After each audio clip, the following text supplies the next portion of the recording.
October 20th, 2025 DDA board meeting. Can I get a roll call, please? Alan Costello. Here. Aaron Alibarton. Here. Brian Rosen. Here. Cole Davids. Here.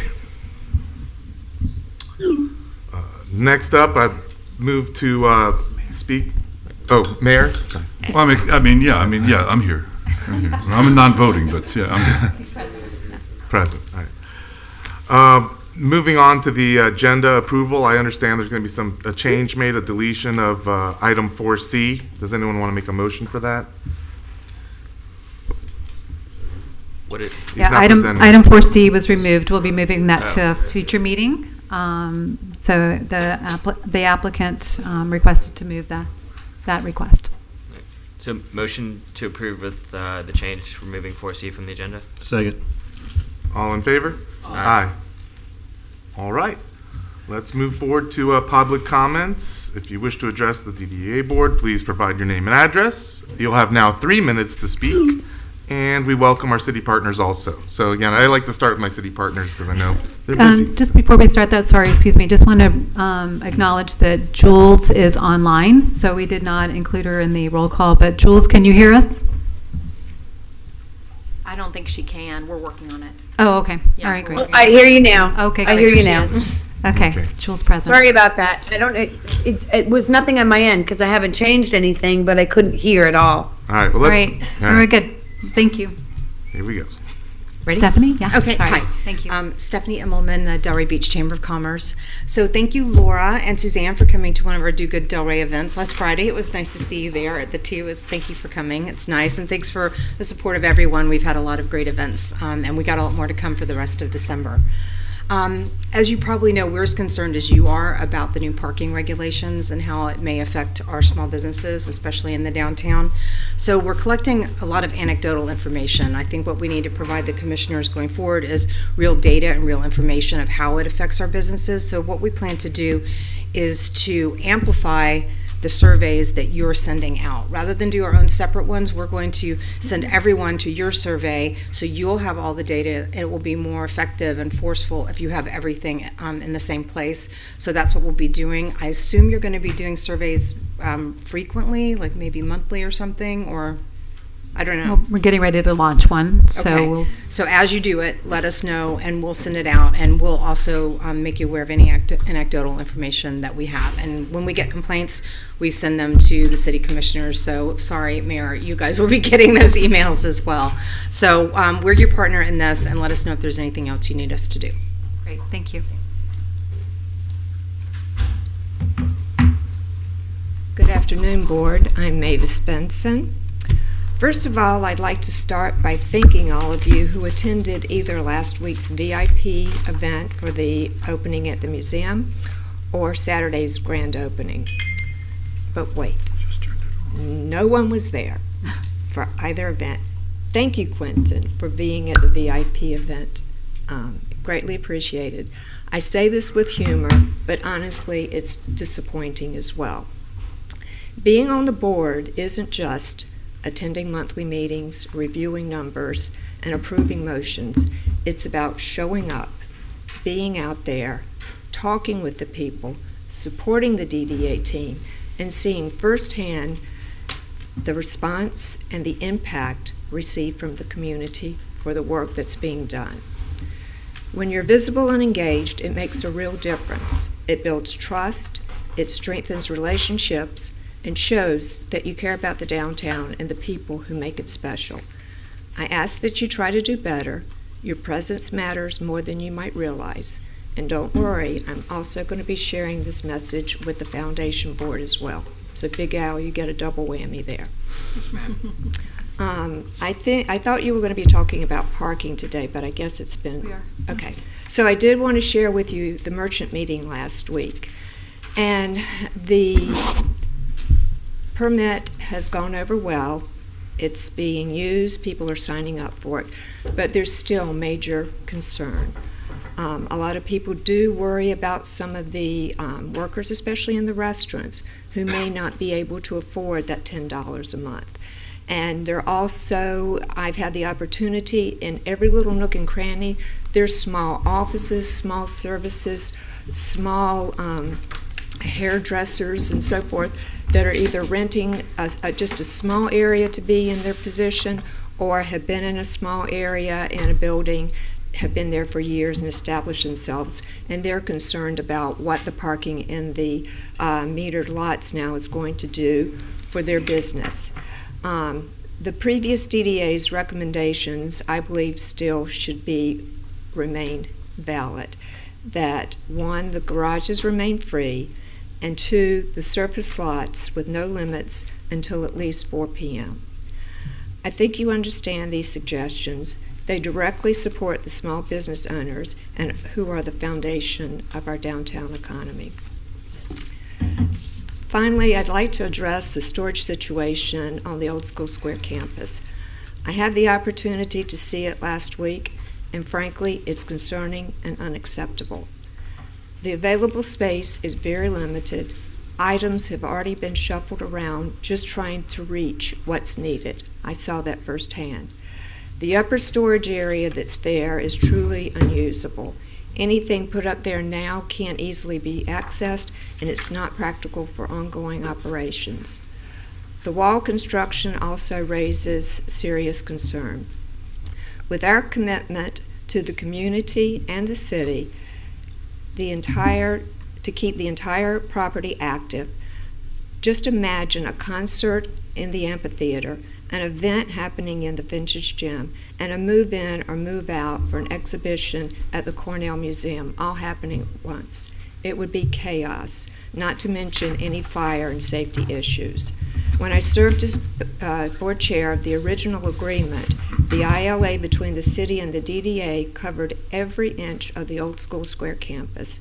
To my knowledge, the only formal change since then has been the removal of the Crest Theater, and that was made through discussion and board recommendations. Yeah. Is there a timer going on this? Because I know The timer went off. It did? All right. Yeah. Okay. Tie it up, All right. please, if you would. Okay. The DDA entered into a binding legal agreement with the city for the use of the Old School Square campus in its entirety. Just give that thought. Thank you.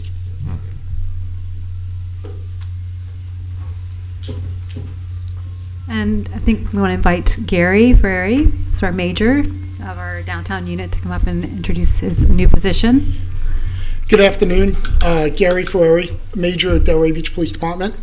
I wanted to come here today. I know all of you individually, but to introduce myself formally in my new role. As you guys know, Chief Hunter became the new chief of our department. We had some organizational changes, and at this time, I'm now the major over our community response division, which encompasses a lot of things to include clean and safe.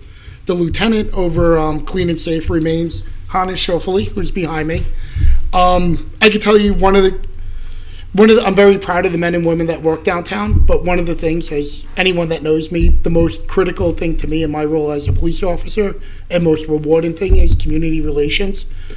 Speaking to many of you individually and as a group, one thing that I think we can improve on is getting to know a lot of the merchants better than we already do.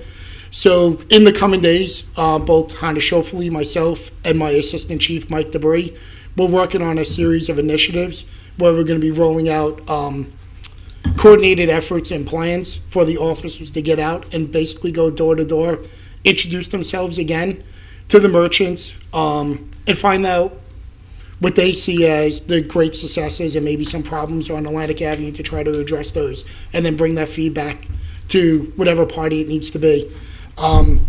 However, I'm always available if you guys have any questions, concerns. You'll see me out there as the major. I'll be out there. I went out twice last week on a Segway doing my own form of community engagement. But I look forward to continue the positive partnership that we've had and just building on that. Great. Well, thank you so much, Gary. You're always wonderful to work with. And I think saying that you want to work on your relations with the community, I mean, you've always kind of been a pillar of that, for years, the relationships you've had with at least myself, many of the other merchants and businesses. So I think that's wonderful. And congratulations on your new role. Thank you. I appreciate that. Any updates on the cameras, technology you care to share with us? Yeah, absolutely. So the camera project, which you guys helped fund downtown, which was now almost 2 years ago, has been awesome. It's helped us in the reduction of crime. It's helped us with investigations.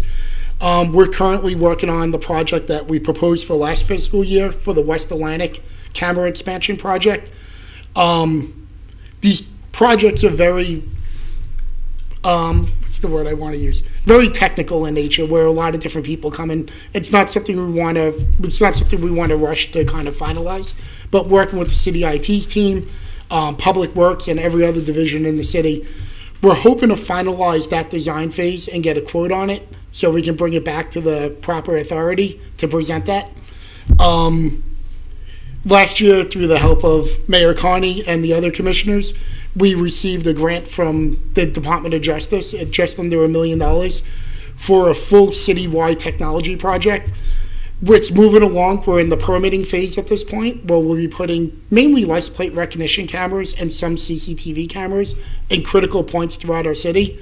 And then most recently, with the help of Jeff Forrest, the city manager's office, and the commission, we received $525,000 for a Barrier Island project where we'll be putting camera technology. Just received the first quote yesterday, late last night actually. Fresh off the press. So I'm reviewing it with the city IT team. Some changes we got to make to it, enhancements, but a lot of great things happening. It's really awesome and rewarding to see where we've gone in just 2 years with technology in our city. Well, great. That's wonderful to hear. Any other questions, thoughts? All right. Awesome. And we appreciate the partnership. You Thank got you. it. Thank you.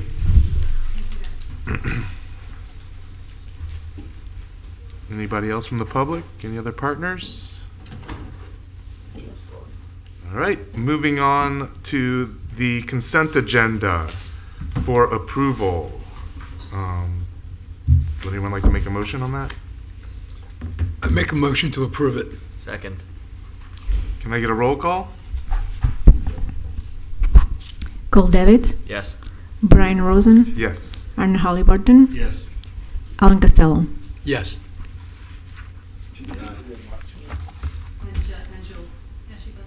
Jewel. Jules Oh, Gilliard. yes, I'm here.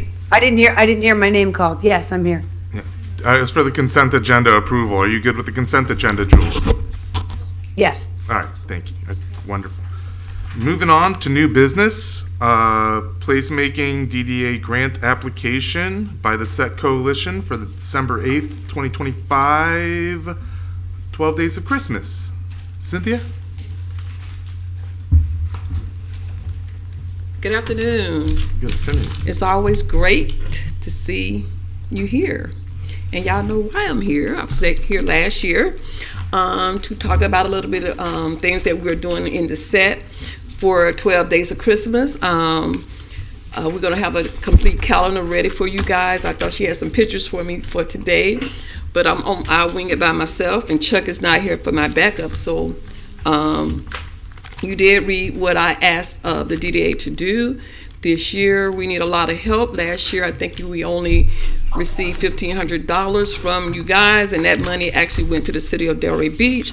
So that left me with no money to do any other things for the 12 Days of Christmas on December the 18th, where we do the pajama party in the community, where we bring over the 300 to 400 families down to this event that we have to have, that we requested that the street be blocked off. So it's charging us at least $1,400 to do that. So that sucks up the budget, which is $2,000 that we're, once that's gone. So I looked at my agenda. We needed bathrooms down there. We needed some decoration. We need our own DJ. We need insurance on that. So the request a little bit larger than that what you're giving to me to use down for the December 18 event. So I'm here to ask that I be granted that for bathrooms and decorations and police for the event that day. But we have 12, but this is the biggest one that we do, and that's closing off the street of Delray Beach.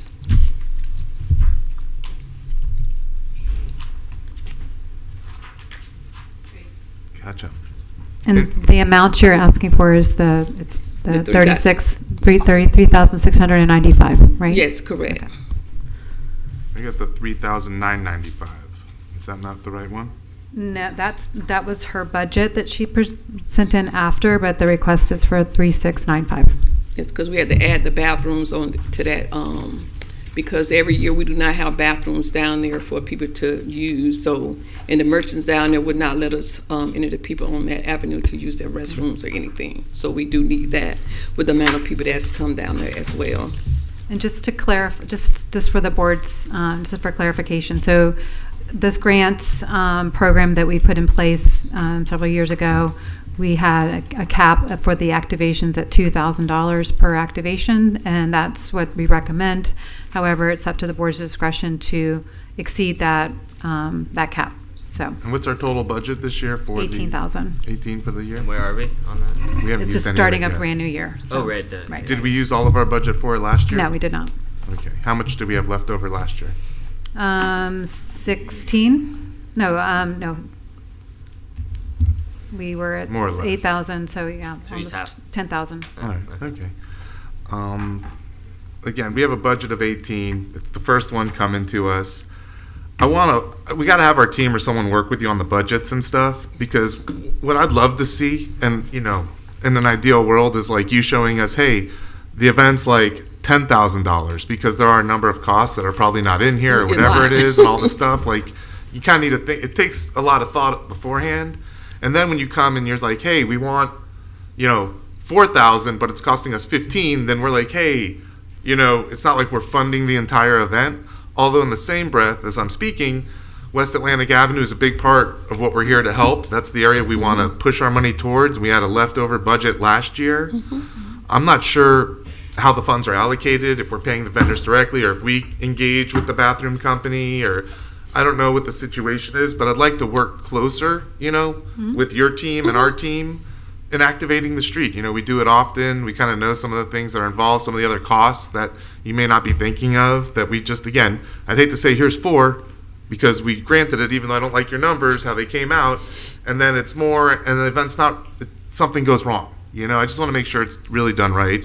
It's a street we all care about. I did some thought through this year. Last year, I didn't do a good thought of what we really needed. So this year, I got a little jump a little bit and just really kind of thought about, like, what do we really need that's on the avenue? I know we needed the bathrooms out there as well. The bathrooms make a lot of sense. Yeah, so we needed that, and we want to make sure it looks very nice that's out there.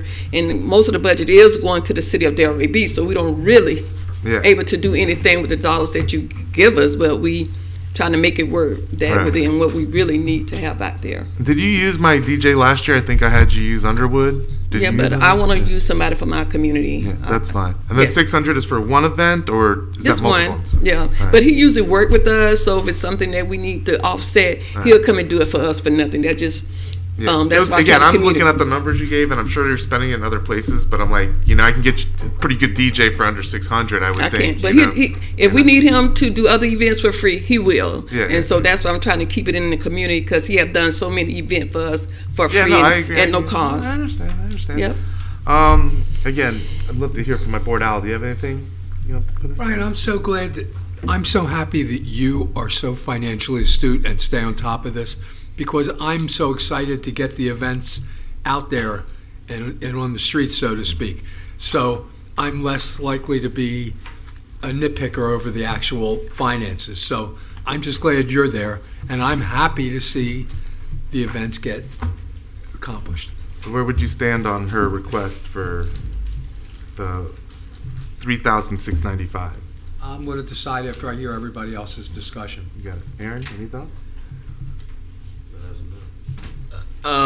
My concern is it's the first grant of the year, and we're like almost doubling the amount that we normally do. But we did have a surplus from last year a bit. Kind of, up in the air about the whole concept.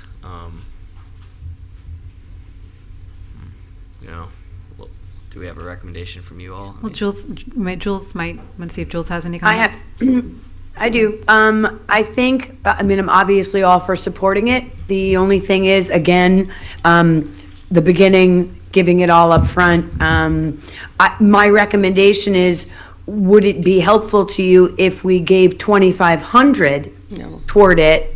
I feel like if we could give, and again, because it's also setting a precedent that, we're basically paying for the event, and if other people come, I kind of like the idea that, you know, Laura and the team has the ability to contribute up to 50%. And then if it's more than that, it comes to us. And I think 2,500 is a good amount. I don't know how I feel about giving 100% of it. So obviously, the whole board needs to chime in and make a decision. The grants we gave last year, they were all at 2,000 or? Well, there was 2,000 or the ability to exceed that, which I think in some we did in a couple in the past we've done more than the allocated amount. So we have made that exception before, so it's not unusual to do that. Mr. Carney, I have no, I mean, I'm not voting, so I just have no. you have any thoughts on what you'd like to see? I mean, these I think they're taxpayer dollars coming into our Well, I mean, I think DDA. they're an important part of the community. I think that there are taxpayers into the DDA. I think they ask for very little, and I wouldn't worry. I mean, we're not talking a lot of money here. So my view would be, if I were voting, which I am not, Right. I don't think it's an unreasonable request. Okay, well, thank you. I appreciate your input. Really, I do. So, you know, again, at this point, you know, my last feelings on this is that this is a part of the community that we've all said we want to support. If we've got the dollars to put into it, I want to put them into it, you know, and we're talking about the 12 days of Christmas. These dollars go a long way. Even though we may be helping one specific event, this is part of a number of events that they're doing, and it's taking some of the weight off the shoulders of this community that does so much in this special time of year. So I'm for the full amount of the 4,695, but I need a motion of someone. 3,695. Excuse me. But I need a motion of someone, whatever the amount is or what you want to do to be made. I make a motion that we do the full amount. Can I get a second? Second. Can I get a roll call, please? Alan Costello, Yes. Aaron Halliburton, Yes. Brian Rosen, Yes. Cole David, Yes. Jules Guagliardi. Yes. Okay.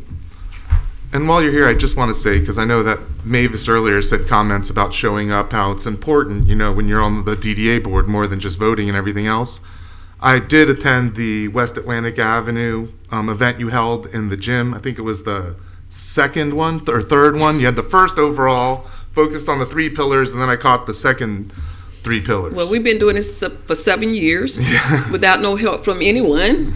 So this is my second time coming to ask for help for 7 years in this community.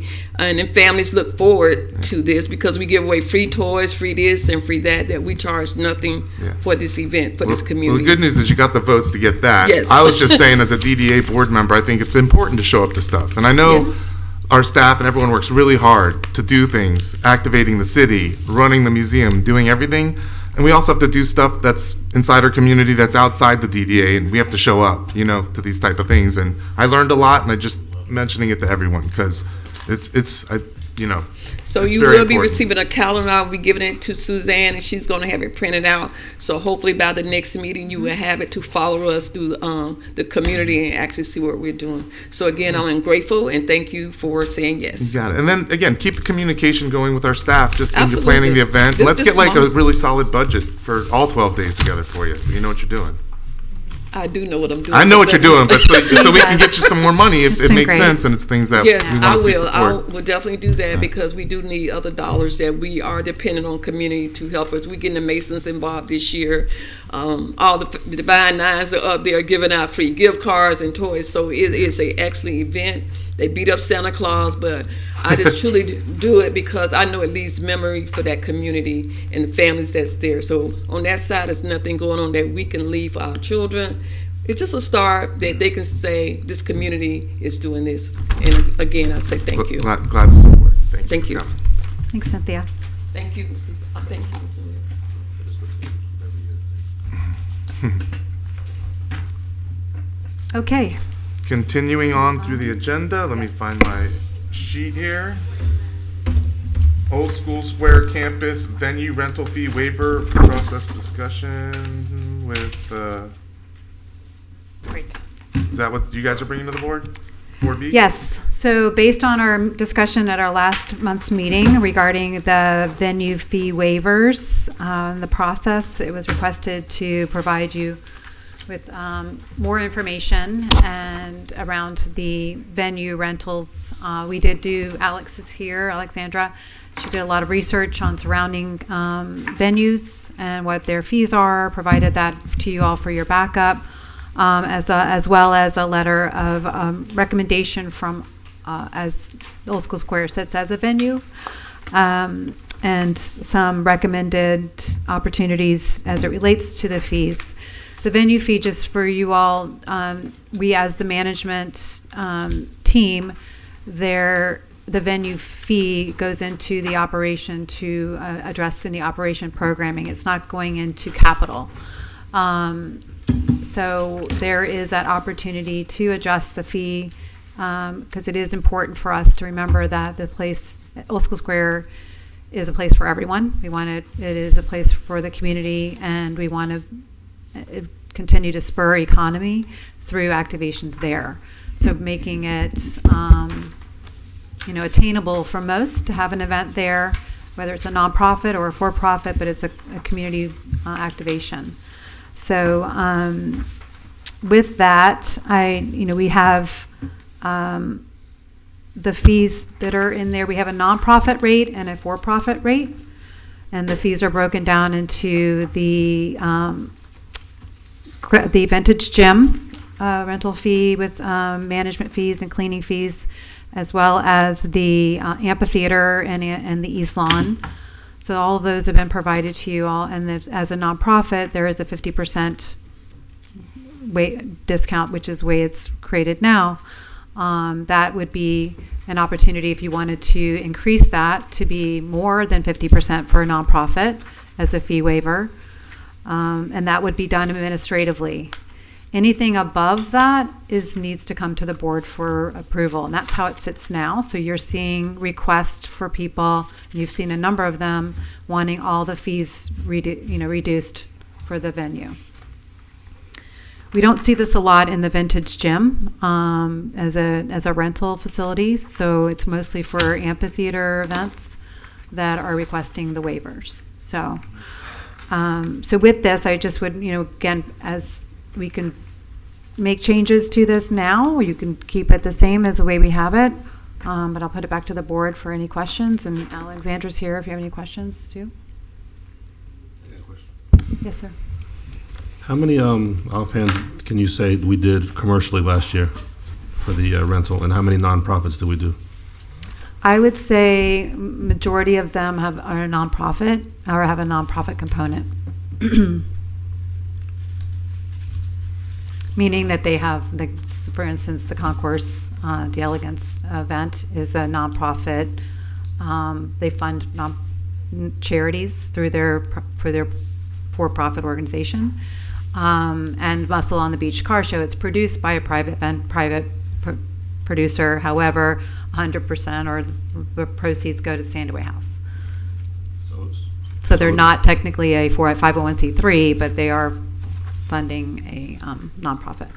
So as far as commercial, we don't. The nonprofit outweighs the commercial. Yes, right now, yes. So is it good to say that we got the people that are coming are nonprofits because they know they can get it cheaper, or how would you? I would just say more of the event producers have a nonprofit arm, or for a 501c3 arm, such as for instance, we have Garlic Fest coming in this year, and it's their foundation, or that it's a 501c3 producing it. So these other venues, they have a for-profit rate and a non-profit rate, or? Whatever information is on there is all that I got offline. if it doesn't say that, then no. They don't. They do have weekday and weekend rates, which is different. What we also see is setup days. So you see where there's an event that takes the whole campus, and then just take a day. Yeah, the 750 right. Additional setup right. days and stuff. Okay. And then also our hours are. You need to come up here. Come on. Come to the microphone. So we have a 12-hour rental rate, which is standard, which is what you get for that amount. And so that includes setup, the event, and breakdown, which is more than most venues. So most venues charge more for less time, and I feel like our rate is pretty standard for as much time as these organizations and businesses need to produce their events. Okay. And were the other places charging more on the weekends versus weekdays? Yes. And about how much more or less? Or I didn't see that in the. Yeah, it's up here on this one. On that one is. Yeah. Okay. Cool. Yeah. Let's see. I got it up here now. Thanks. That one. I think that was a today piece. There we go. Yeah. All right. Cool. I was just kind of curious. And and then I'm asking my staff, do we want to see more events on the weekends, or do we want to see more events on the weeks when we're renting this place out? I would say as right now, the weekdays would be weeknights is much better. It's a less impact on the city itself, and it also spurs more. Yeah, as part of this discussion, I may say let's look at maybe whether it's keeping these rates on the weekends and lowering it on the weekdays a little bit just to get it filled more and get some revenues coming in, and or make this the weekday rate and then come up with a higher rate. I'll leave it to staff to figure it out. But, you don't want to be here. It's less activity on the weekends. We want to activate the place during the day and use the space and generate the revenue. Let's try to do it. And then also, I would just put out there, through our marketing, we've got this awesome reach. I don't know how we're promoting, the gym and all the rentals, but maybe we just try to do a little more of a spin on some of the outgoing emails. These are things that are happening in Delray. And also, if you want to do something in downtown Delray, this venue is available, just something to put out there. Maybe try to find some ways to generate revenue and market it. We got a great marketing team. Are we the only people that offer this 50% reduction in fees? Yeah. I don't fully understand that. Yes. Because we're already giving the nonprofits a 50% reduction. Well, we give our staff the ability to give up to 50% without having to bring it to us. Yeah. That's what it is. But so it's giving the staff. You'd be stupid not to ask for it, though. Nonprofits. That's what I was getting at. Yeah. Well, it's not. They don't know that. So if someone says, it's 4,000, is there any way to any reduction? So they won't know that. It's not publicized. Now it is. Well, it was when we decided it too. Yeah, and we came up with the process. We gave our staff the ability, because we don't need to see everything. And if there's a good event that they want to see that helps align with what we're doing, we can waive some of the fees to try to, again, activate the campus without having to spend all of our dollars. So. Well, I think the thing is, we do most of our events on weekends, and they are the more. Actually, we do a lot of our stuff on the weekdays, trying to activate during the concerts well, I or think Thursdays. I'm more excited to see people come. I think that the weekends should get a slightly higher rate. I think it's a good idea. I'm most concerned with keeping the facility busy with new and exciting ideas, and part of our whole effort is to be the cultural center of the downtown. And I actually forgot my train of thought right in the middle there, but I guess I have to pass. I actually forgot what I've been sitting here waiting so long. The thing is, I can't remember, so I have to pass. I'll think of it in a second, right after you're done with this and we vote. And then again, the other thing I saw is that we knocked the rates off for the rentals by 50%, but we kept our staff costs the same. Again, just pointing that out to everyone if you want to try to reduce our staff costs. That's like a hard cost, though. Right? You have to pay for. You have to pay the full price for that. I mean, you're still working. So. Again, it's just I'm just making everyone know. If it's there's something else. One of the events that we're discussing soon that came up utilizes more than the 12 hours. In fact, they utilize more than one full day with loading up and setting up. And we kind of look at it as a one-day event, and we don't charge each individual day that person or those events are setting up. I think we should definitely consider the time that people utilize our property, whatever it is, for setup and breakdown besides just the day of the event. Yeah, I saw that in the budget. I mean, the ones I've seen, they include it. So I think we're already doing that, what I've seen at least. Okay. Anyone else? Mr. Mayor? I just want to make a couple of comments here. First of all, in this list, I've never known Meisner to waive anything, so I would be very curious to have known in this list that has been proffered to what is the waiver policy in each one of these venues, because unlike these other venues, they don't have an intervening city and interlocal agreement, which you have said that the city who has this interlocal agreement and has these fees as a method to offset some of the costs that they give you all, to arbitrarily waive the fees, certainly without the commission's consent, but to waive the fees of taxpayer revenues is something you need to be mindful of, because I don't know that you. I've gone through the interlocal agreement, of course, and note that 10% of the revenues are supposed to go to the city, but when you waive them, the city no longer gets any revenues. So unless you're saying that, fine, we're going to waive the fee to them, but the DDA is going to make up the difference to the city taxpayers, that would be fine, but that's really not what you're trying to do, because that means you would be out of pocket the amount of your waiving, because those really aren't your funds to waive, is my point. So, as I said, if you look at the waiver policies, this is an unusual situation where you actually have in place a revenue sharing agreement with the city. And what you're saying is, we want the arbitrary right, not even in some instances where it could be done by staff, not even coming to the board, but the arbitrary right to go ahead and waive revenues that would otherwise go to the city, that the city can use to offset expenses. And I just think you need to be mindful of that, because I'm not positive that you have that right. Do we know, does the interlocal agreement say that the city is there to set the fee schedule with us, or do we have the right to set the fee schedule? No, it just says you get 10% of the net revenues. The DDA, I understand, but we could have a the zero DDA fee schedule. If there's, When? I'm not saying that's what we're doing, but Well, When? I'm just asking. I'm not being Well, contentious here. I just said one needs to be mindful of the fact. Well, our that- attorney's here, so Quentin? all right. So the interlocal agreement allows the board to set the fees for the venues that the DDA is responsible for. Part of that process is the discussion you're having. So I think you have the ability to set the fees how you see fit, and part of that process goes with hand in hand with any waivers that you think is necessary. So being mindful, I agree with that. You have to be mindful of that. That's why you're having the discussion now, to see what's fair and what's going to create the most benefit for the value that you're providing for the space. So I think that discussion is happening. It's happened every time this has come up. So I think you guys are fulfilling your obligations in that regard. And I think it's a good policy to have these discussions continually to make sure that you're doing the right things. If I may.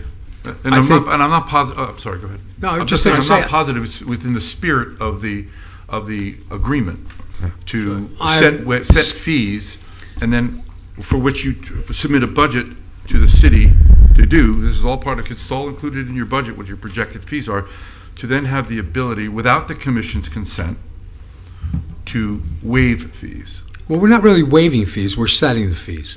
We're making decisions on who it's and... it's an amendment who- to a waiver policy. I mean, It's who and how we set the fee for who and... This is what I'll mention, because again, I'll just step in real quick. If I may, Brian, Okay, go ahead. just to say that I don't disagree with what the mayor's saying, because there is a 10% profit motive should we make a profit. And that was the reason we put it in there, was for the city to get the money back. But on the other hand, the reason we're suddenly so deeply involved in things that we kind of just quickly rushed through over the past is because the city has been reducing the monies that come to us, even though we've presented a budget. So it works both ways, and I do agree with the mayor that we should be very mindful about how we do this, and I think you are. Of all people, you are, Brian, our chair for the day. And I think we all are taking a far more serious look at these. Right. Go. Well, thank you. And again, I would just say, because it is about the spirit of the venue and of the ILA. And in the spirit of the venue and the ILA, it wasn't just to be a profit center for the city necessarily. It's supposed to be a cultural hub, and it's supposed to be there to help support our local non-for-profits, which are the folks that we're waiving the fees on, so that we will have locally, our taxpayers, our tax base, will have more opportunities to have access to things that they need. You know, some kids that are possibly underserved in the community, for example. So I think we're really sensitive to it. And again, you know, the structure of the deal is 10% of the net revenue. I don't think, you know, we aren't waiving that much. I mean, our cuts from $1.2 million budget to a $700,000 budget to run that facility, I think the city's saving more money in the cuts than what revenue will make if we charge our local non-for-profits in general. So I think the city, but dollar-wise, is kind of winning because they are taking a lot of dollars back. DDA, in a way, we're kind of left with this weight because we deliver $1 million plus of things over a year or two, and it's getting less and less and less, and you still need to have a certain base staff to run everything. It'll come in later. We'll talk about this storage room situation, but it's we just have to really look at the whole relationship and where we're going, because I don't think 50% waiving of a local non-for-profits fee is like the big dollar savings, or really, I think there's more good that happens through that and the programming and bringing these people to this cultural hub. Well, the majority of the people that rent it are nonprofits, so they're getting 50% off. Again, that's us. We got to market it better. I mean, I know a ton of people that have weddings for $2,000 in the vintage gym. I mean, that's a steal. Again, most of those are outside the nonprofits. Yeah. So, Well, right. what I'm saying is the goal shouldn't be a free place to have a venue. And they said when you say we're going into this without worried about making money, I mean, that's nothing I'd ever want to hear from any kind of business that I'm with. Yeah. Again, I understood we took over this ILA. Making money was the second thing we were doing. It was really activating this campus that was dead with no marketing, no website. That was falling apart. I don't think and again, we talked about this last time. I'm open to discuss, in the future, in the next year, working with the city if the city wants to charge and make sure that they make every dollar from the non-for-profits on renting the revenues, renting the venues, then I'm not opposed to that at all. And again, Where does it say 10% at? I've never seen that part. that was in the ILO. It was 10% of the net on one of the amendments. So if we're going to discount people, why can't we ensure that the city gets their 10%? Because it's 10% of the net. Net. So we're not making money. That's what I'm Even if we saying. didn't discount it, we're generally not generating revenue when we have. How do we feel about only allowing the reduction for the 501c3s and for-profits can pay full freight? I'm okay with that. And again, I'm even for Me saying too. only local non-for-profits. There also has to come to the board. And there are some big national non-for-profits that want to do stuff at our venue and that we may want to work with. But in general, I'm just more focused on the local stuff because I see this as a community asset. Jules, Right. did Jules have something? Jules, go ahead. No, I just said that I agree with that. I think if it's a 501c3, catering toward the local market, I think is a great idea to definitely be able to give them the waiver, but maybe not to do it across the board.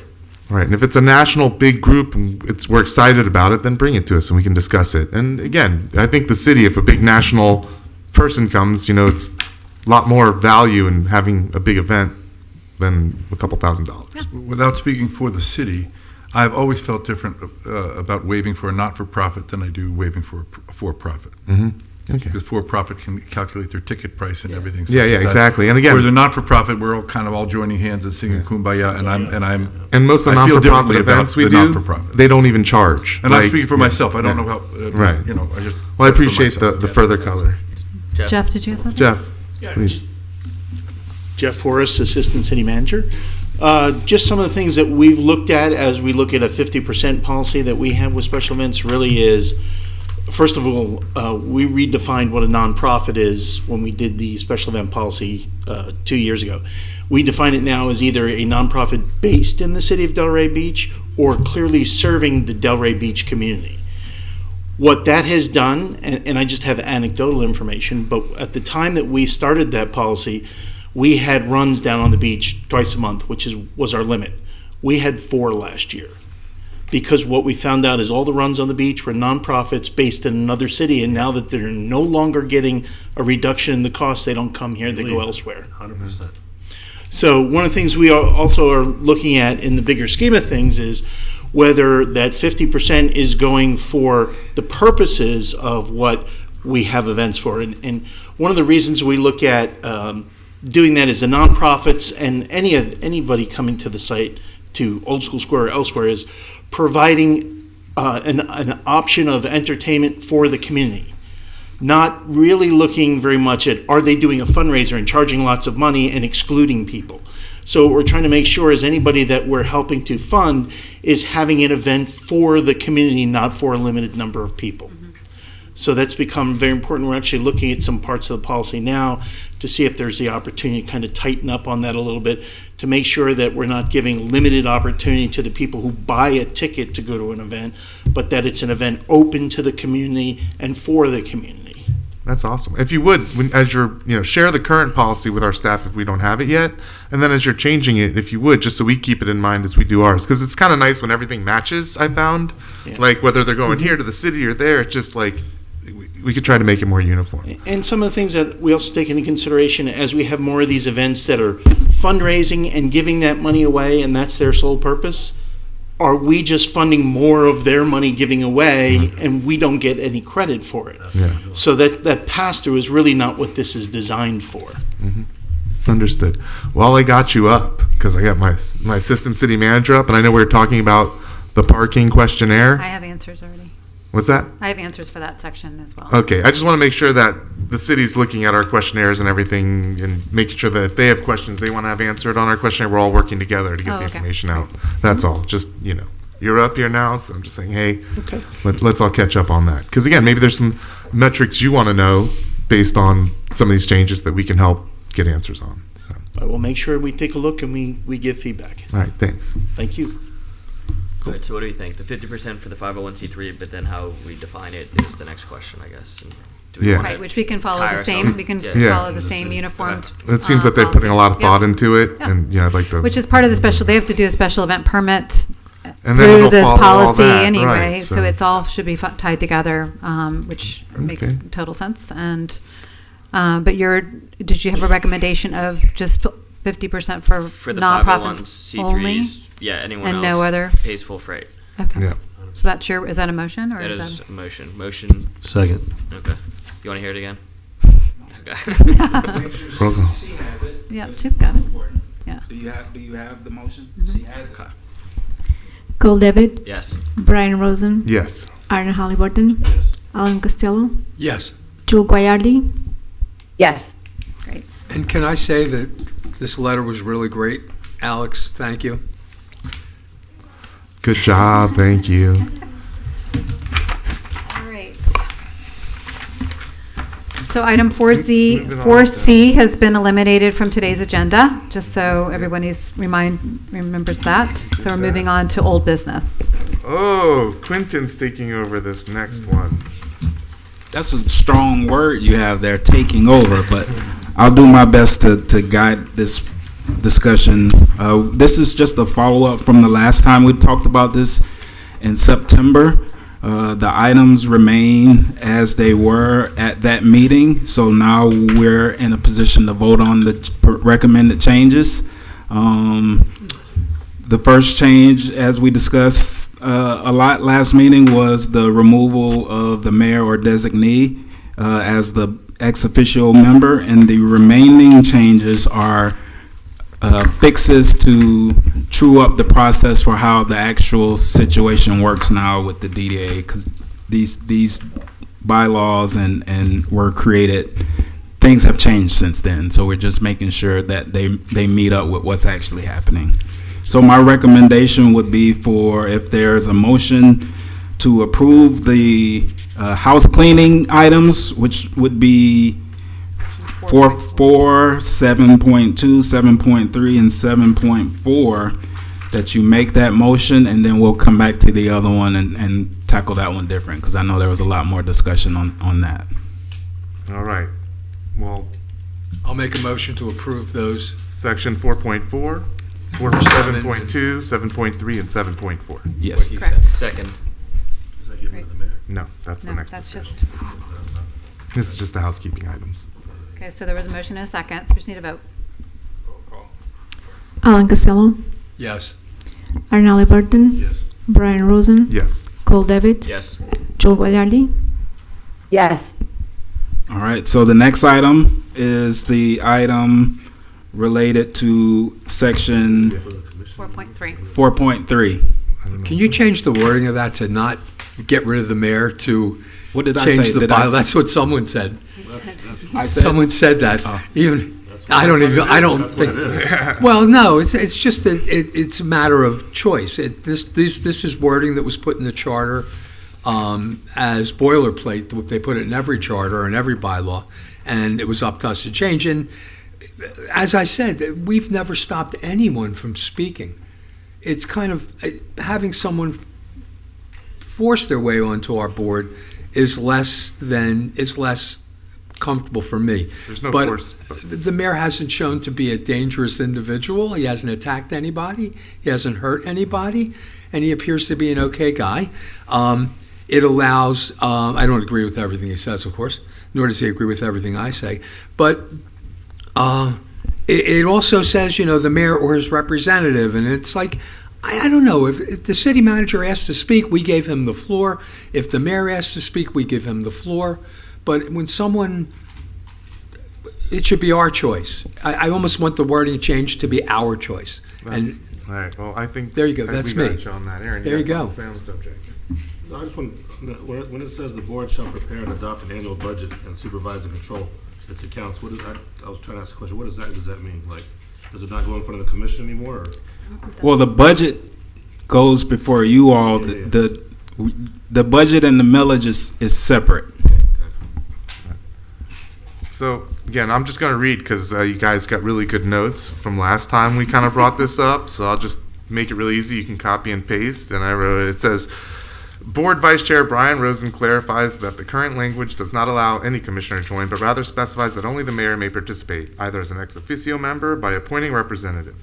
He proceeds on emphasizing the importance of collaboration with the city, stating that the mayor's involvement with the DDA board, either directly or through designee, is beneficial. I also would like to say that regardless of the current status or relationship between the city and the DDA, focus should remain on improving and strengthening that relationship.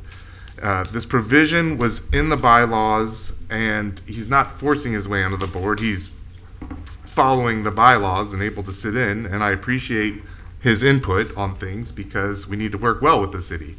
I'm not in favor of changing this language, as I stated before, and I just want to work with our city and resolve any issues, ensure smoother collaboration moving forward. So that's kind of where I sit with it. Can I talk? Yeah. You want to go first? Use your No, mic. go ahead. Just bring your mic up. Thank you. I got to say again that I'm totally against removing the mayor or whoever he or she decides to put in place on this board. There's a reason why it was written that way. By removing that, you're going to make things very uncomfortable for everybody. It's just not a good look. What you're saying is that I don't like this person right now. You're going to change the rules for when you'd like the next mayor or whoever it works. You have to keep the fundamentals fundamental, and by doing this liberal mindset of I don't like him right now and I want to change the rules, it's a knee-jerk reaction to a problem that's going to bite you in the ass really bad later on. Excuse my language. Not in favor. All right, I'll be candid. When you first came on, I was, not necessarily in favor of it. It felt hostile, but I don't think that was the intention behind it. Since then, my opinion's changed. I'm, happy to have you here. I think you're beneficial. Obviously, you bring a good insight to everything, and it's a good relationship. So I'm in favor of keeping them or not changing the rules, I guess. All right. Jules? Eye in the sky. I'm in favor of keeping the mayor. I'm in favor of keeping the bylaws the way they are. I think that I agree. It was confusing when I first came on because it did seem like there was a lot of confusion, a lot of question marks, a lot of upsetness, it seemed. And I personally was confused where it was coming from, but I think ultimately, at the end of the day, it is crucial that we are a partner and we are a friend and we are an ally and we are unified with the city and particularly with the mayor, and that we work together as a team to be able to bring out the best in what the DDA can do to support the city and to let the city know our needs and our struggles so that the city can help us. It's a hand-in-hand kind of relationship, and I think it's really important.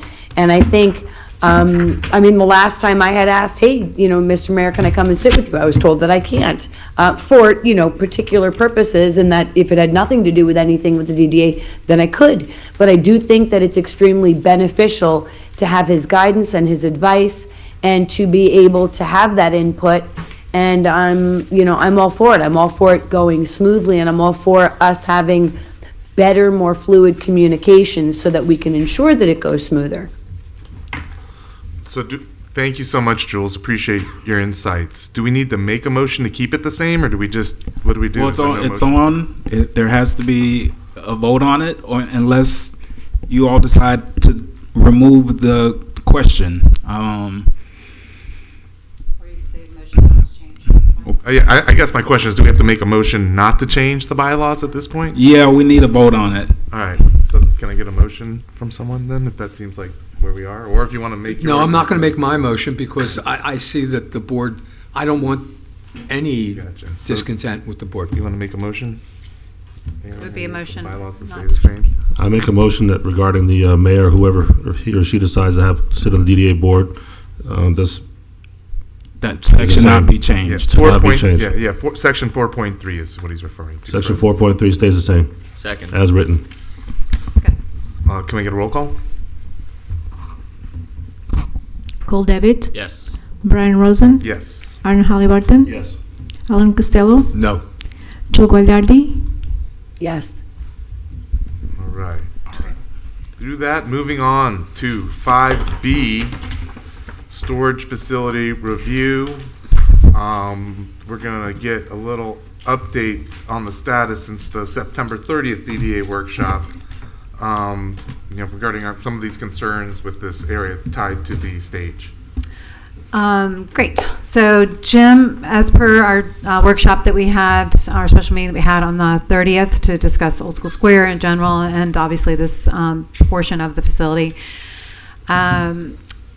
Jim and our chair, Jim Knight, and I met in the facility, met with the city manager, met with several of the commissioners to look at the facility itself, try to find solutions, and a lot of correspondence I provided you all as far as backup from over this past couple weeks.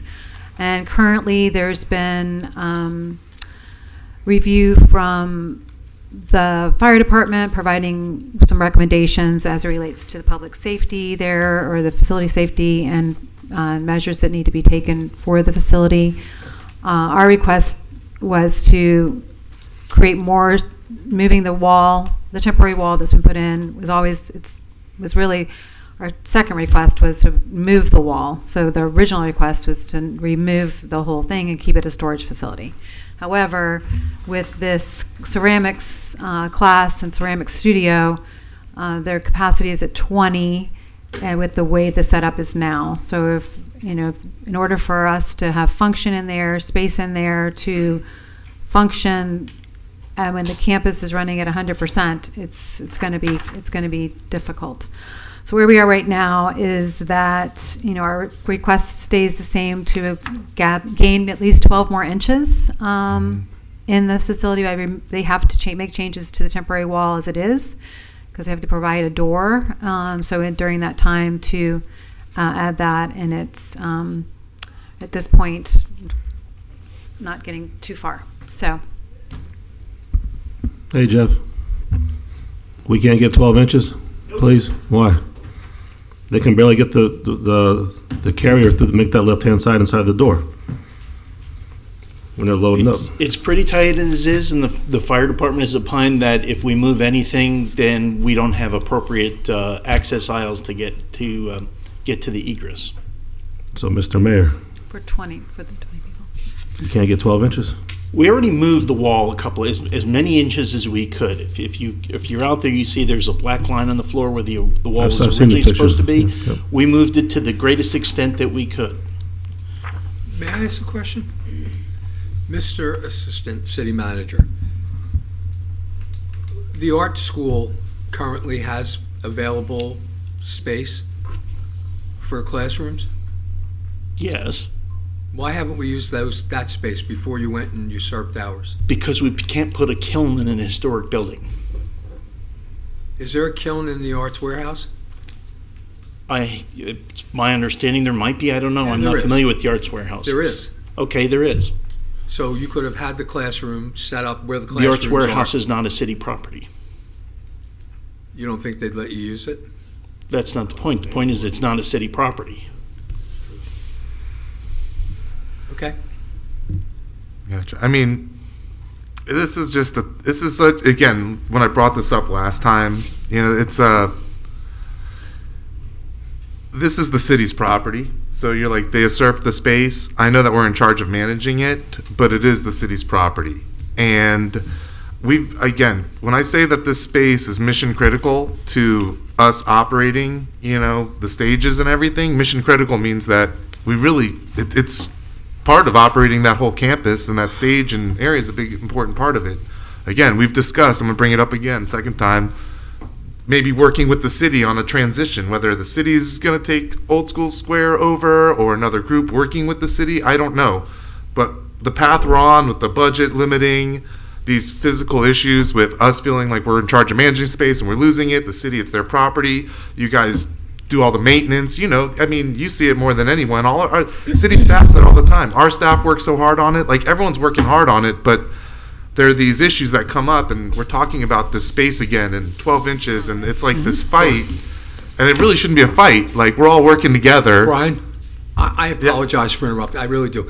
But it seems to me like we're talking about the storage facility. If you want to talk about that, we're talking about the storage facility, which is mission critical to us operating the campus. No argument. If something comes up that's going to affect our operation, and we're saying that we're not going to be able to operate and someone else is going to have to operate and it's going to be an issue, all we can do is tell the landlord, the owner of the property, that it's an issue, but we can't make them do anything really, and all we can do is share the information. We've been running for 5 years. So just I don't know where. Well, I was going to ask you a question.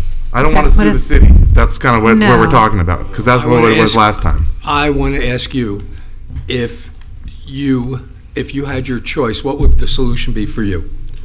Well, please let her. I mean, and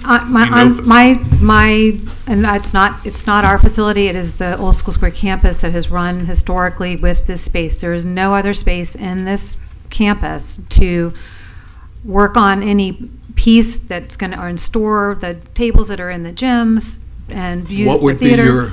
I would keep it a storage facility. Right. And that would be for the Crest Theater, for the art school, for Did you the ever vintage give gym. the city permission to use this space? No, I found out about it the day they presented And to the did they city ever commission. acknowledge that? Well, you've written letter after letter saying that this space is mission critical and that you want to keep it, and they've ignored It's for you. the best use of the Would you say they've Creative ignored Arts you? School. I'm being gentle. They've ignored us. No, they said we hear you, but we don't. Well, the city assistant city manager last meeting said that they made their decision and they're fine with it and they're moving on. We have an agreement with the city, and every time we've had some items change or something come forward, we've had discussion before that happened. This was different. Yes, and it did was. not have a discussion before it happened. And then when we requested, before the wall was built, the 12 inches, not knowing what the capacity was for the space on both sides, I think the capacity can be reduced. 20 people, average pottery schools in the area are anywhere from 2 to 10. So we're asking for 20 seats in this space.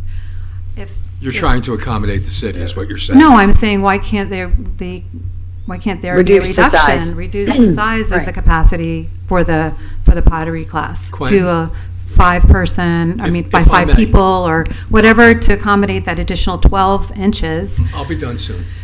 Which seems like the point of it is, it's like this has been, as stewards for the campus, when we started this, we've been taking, every piece and making sure that we're taking care of it.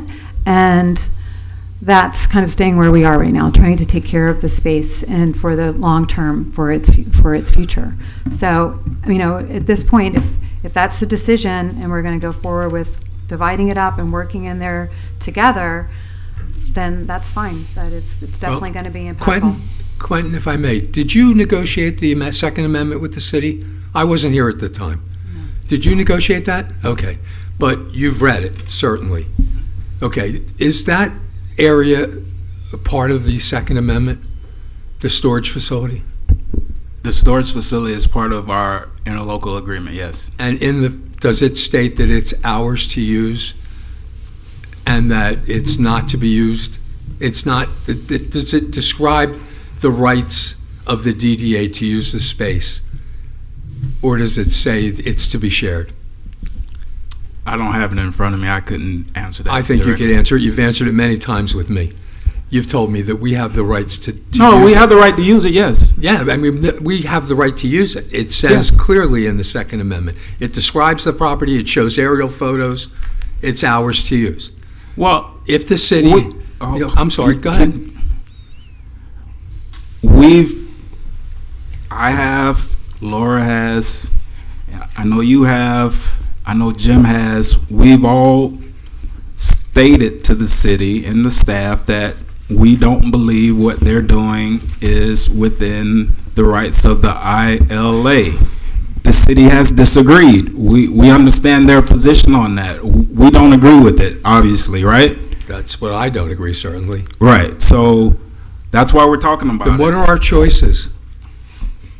If we want to exercise our rights under the ILA, which were negotiated in good faith, I might add, and we thought they were negotiated in good faith on both sides. And at the time, it was clear that the Crest Theater was being removed from the ILA, and so was the art school. And it was rewritten with the Second Amendment to clearly state what was to be kept in use by the DDA. And now, Yeah, well, I'm not sure we're ready to discuss that right now. well, but that's exactly what we're discussing. We're Well, not but discussing I think that's- handing it over. We're discussing this Respectfully, I think that's facility. your opinion on the matter on this. I don't think we feel the same way about. But taking that's okay. I know, but Okay. I'm one of the board members still. Yeah. Okay, thank you. And so I want to make clear that the staff is quite upset, and the staff did not approve this, and the staff has made it clear what they need. And we're Our lawyer trying to is find a now solution here quoting, with Jeff. is now substantiating that we have the rights and that we are entitled to use it for the use that we've been using it for. Understanding that and realizing that the city still wished to move forward, usurp the space, and does not want to help us somehow come to terms with sharing the space to our needs and only their needs. And I think that is what we clearly are talking about. How you wish to move forward on it is up to you and up to me, and we take a vote. But you certainly should know that the staff doesn't believe, and nor did the staff give the city use of this. The city took it, and they continue to take it, and they continue to be hard-pressed not to make any changes that would accommodate our use, which has been the traditional use, and which is in our ILA, which again was negotiated in good faith by our previous board and the city, and now is not being, in my opinion, used and acted upon in good faith by the city. And I wanted to make sure that it was clear that the board knew it before they made their decisions. Now it's yours. Thank you. Does Jules want to go? Jules? I'm just reading, I'm reading through the comments with the fire, the fire chief and so forth and so on. So I guess I'm confused how there's just a blanket, a blanket like, no, we're not gonna, no, we're good with the way we did it and we're moving forward. Only because it is meant to be a collaboration, where we are working together, we are doing this and running it for the city. I think that if our hands are being tied behind our back in order to be able to function because we are not able to use it properly, we're not able to do our job properly. And we're saying that out loud, this is going to be a problem. And then in addition to that, it seems, unless I'm reading it incorrectly, that it's also saying, hey, it's not necessarily meeting the safety codes the way it is, and I just don't understand why nobody said, hey, can you fit through the artwork that needs to come through the door? Can you fit the equipment? Or, we're about to make this change, and how will it impact you? So that way we can make this beneficial to both sides. And I agree with what Laura had said is, if the average class, it's not that they can't use their own facility, of course they can, but if an average class is drawing in 2 to 10 people, why do we need to have seats for 20? And why not make that compromise to try and still accommodate the various things that need to get in and out of the space safely, and also people getting in and out of the space safely. I feel like there should be more discussion on it, and there should be a willingness to at least discuss it and bend. I don't know. Gotcha. Yeah, my question, Jeff, is you said the egress is an issue if we move it over 12 inches? Yes. But they have to put in another egress, or no? Is that my Yes. understanding? And they have nowhere else to put it if the space gets moved over 12 inches. Second egress, we're still looking at where that would go. So how would we, unless I'm So- confused, how would we and know you're- that 12 inches messes it up if we don't know where the egress is going? Because as it is, it's a minimum. If we put another egress in there, then we've got to worry about how that's going to work. That may actually limit us even more. But we haven't gone down that path yet, I guess. We're working see on if the there's a path, possibility and your to move it staff has 12 asked to inches. be involved in that discussion. We certainly said we would involve them in where that goes and how that works. So it doesn't sound like it's a hard no in the line to possibly move it over 12 inches if we. It's a hard no on the line. How can it be a hard no? I mean, can we reduce the amount of people in the classroom, and then that reduces some of the table space? And there's got to Well, be first a of all, medium on this. the number we are throwing around in 2 to 10 is your staff's estimate, Okay. not our staff's estimate on how many people might be in a class. We don't feel that we want to reduce any further because we want to make sure the program pays for itself and hopefully then some. So we want to make sure there's an appropriate number of people in the room. The other thing I do want to point out, because this happens a lot before here, is you have one part of the story. The other part you're not hearing is staff provided additional storage space within the wedge storage area under the parking garage, as well as offered our labor to help move things around at any time that your staff finds themselves in a conundrum of something may not be able to move through, or you don't have the staff that can lift these things and move them around. So put we're the kiln doing the there? best we can with what we have to offer that assistance to make sure this works. I did hear about the parking. It's non-AC'd, correct? Correct. And it's, half the time it's Laura and her team moving this stuff. To then organize city on top of that's just another headache on this. And again, that's why we offered labor, because we know it's Lauren and her staff, and we're not exactly talking about a bunch of bodybuilders who can lift a lot of the heavy things. So we've offered our staff to help when we know that's coming up.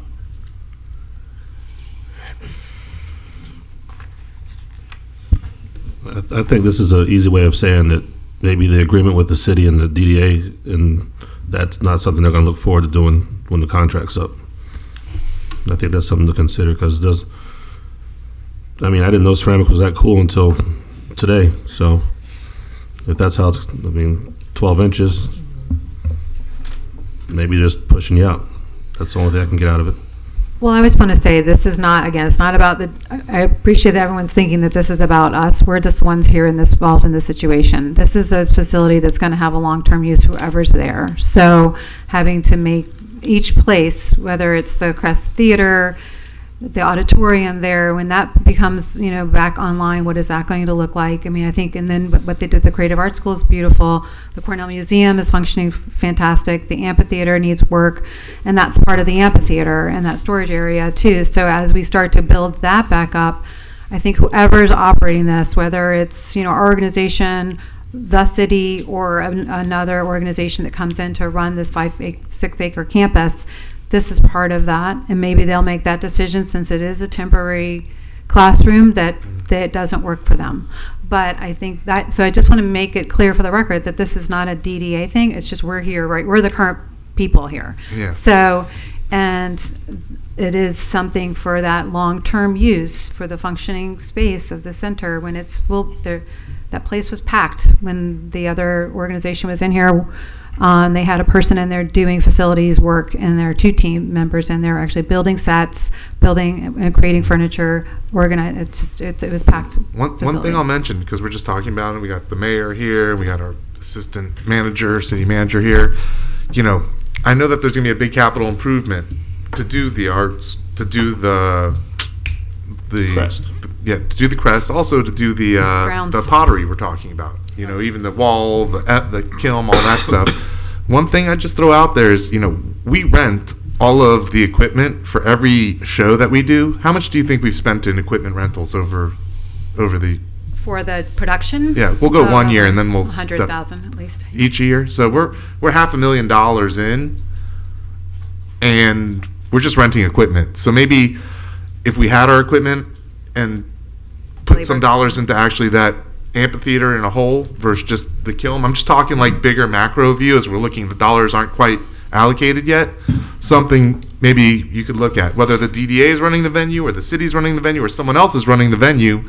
You know, there's some capital that could actually be put into make it more profitable. Yeah, and we've talked about that a number of times. Just like, but I'm just saying, as you look at whether it's the art school kilns or other things to help, you know, campus needs some dough. So I'm just putting it out there. It's kind of separate from the conversation. I can't, again, for me on this conversation, it's, you know, it's the city asset. I can't fight with you. We're the people in the seat now. It's not the DDA saying we need the space. It's the DDA saying anyone who's going to be operating this amphitheater and part of this campus, it's pretty important space for building sets, working, moving things around, because the campus doesn't have rooms and storage. It's like, it's important not just for the amphitheater, even though it's really important for the amphitheater, it's important for the whole campus. But we've beat this animal dead so bad, I can't, you know, say anymore. You know, you got your line in the sand, and I'm just trying to, you know, let everyone know kind of where we are. I don't know what the vote is here, because again, I have no interest in suing the city or getting into a fight on it.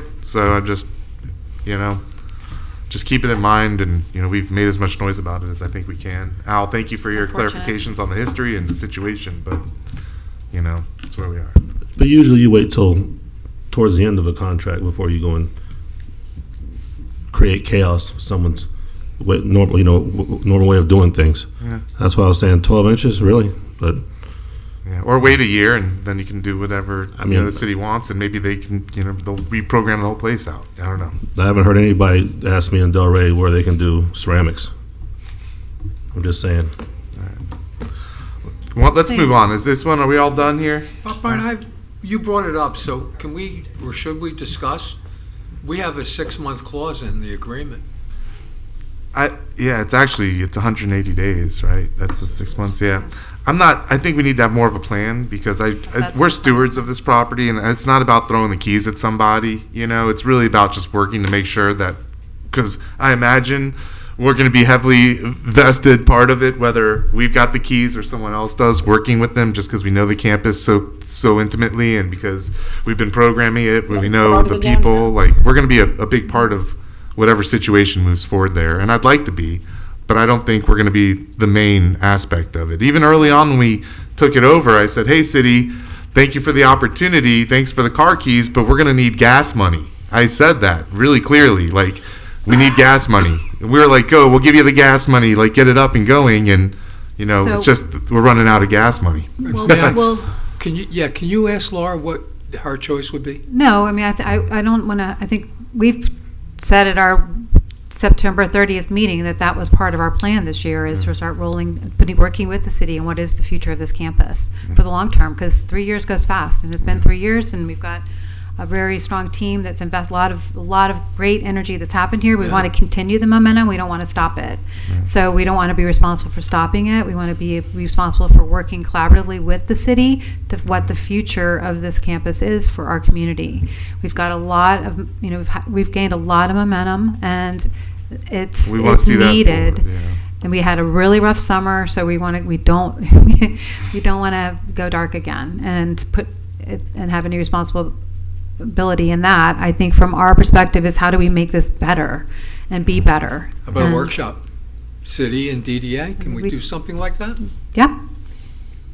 Guys? Yes, sir. Yeah, I like that idea. And again, I think there should be some work done on the front end of the workshop, so we come in with some ideas and stuff, and not just sitting looking at each other, you know, talking. I want to really kind of have staff worked on that with the city to understand what that could look like. And of course, you know, we wouldn't want to go unblamed. I'd like to hear from the mayor, since he's been listening to this and writing things down. Where do we go next, sir? Yeah. I always write things down. I'm some random thoughts, not speaking again for anyone, but you know, it's funny that the criticism has been that what they're trying to do is to affect what you're doing, but it's okay for this DDA to say, well, just reduce the number of people you want there, make it smaller, make it a smaller class. This is the city's building, and I want to kind of piggyback a little bit on what interim chair, I don't know what you are, interim Vice chair. Chair for the chair for the day said. this property is owned by the city. You are managing it.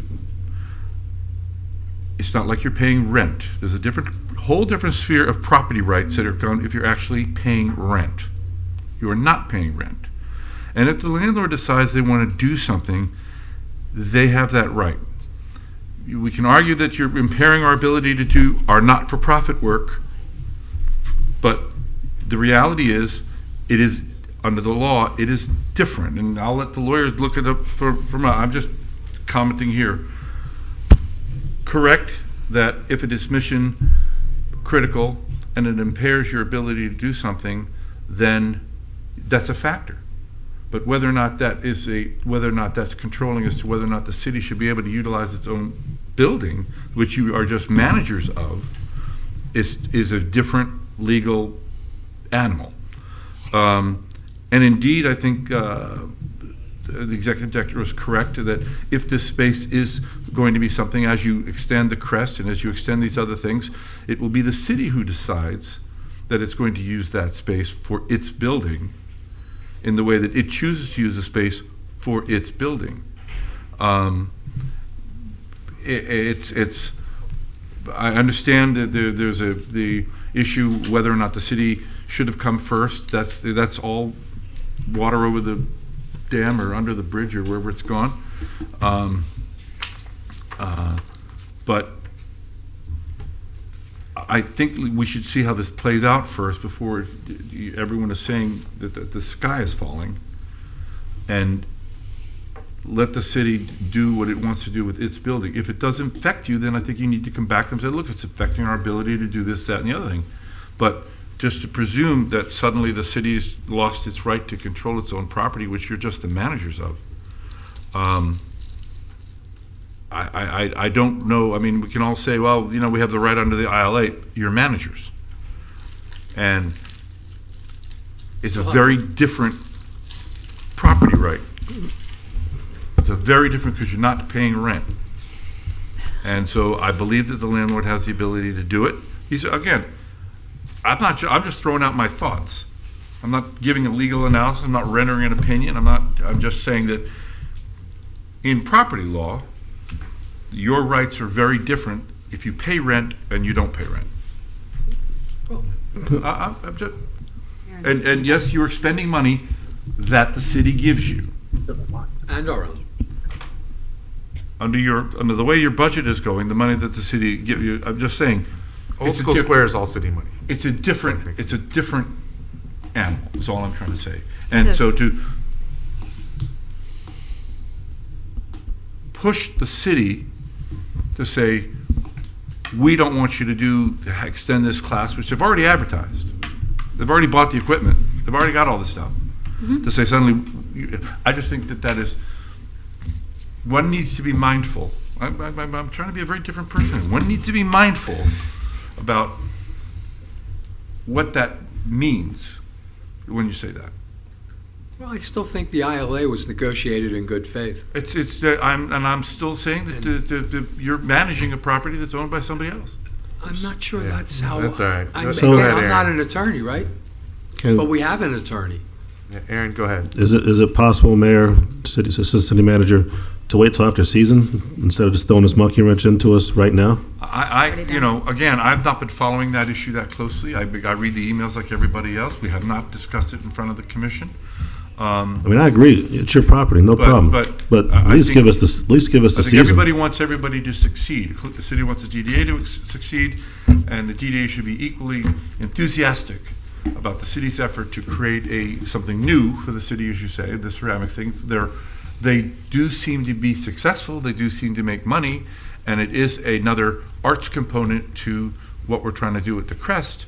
But again, I've rambled on too much. I think the majority of us want us to see us both succeed. It's 12 inches, I think, is what we're asking for. And I think Mariska told us last time that she had a problem turning boxes around in there, right? Didn't you? Mm-hmm. I mean, we're already feeling the effects of it. It's not. I just want to jump in. Oh, I don't know if I'm talking over anyone because I can't see anyone. Take your time. I apologize if I am. All I was going to say was, from my perspective, it's far less about any agreement. It's really just about trying to do the best for you, Mr. Mayor, for the city. It's not for me. If as the, well, No, I mean, for the city. I'm being flippant. You know what I mean? That's all I'm saying. It's just, if the feedback is coming, from the various components that do utilize the spaces, so the performances, the museum, et cetera, and they say, what are we gonna do? I can't get the boxes in there, I can't get the art in there, I can't get the equipment set up in there, I can't do this. And we turn around and say, what are we gonna do? Because it's difficult, because we wanna be able to continue to do a good job for the city managing it.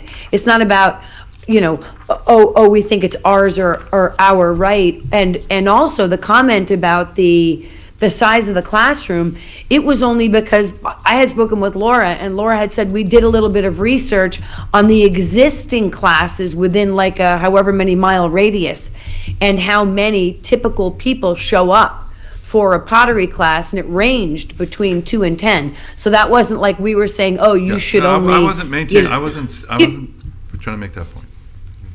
But, Anyway, whatever. that's all I'm trying to It's not say. my It fault. really is in support of just trying to do the best job, because it seems like the people that are coming to visit Delray and the people that are living in Delray are loving, having access to all of this, and want to continue to love it, continue to be able to have access to it. And how do we best continue for the duration of our time managing it?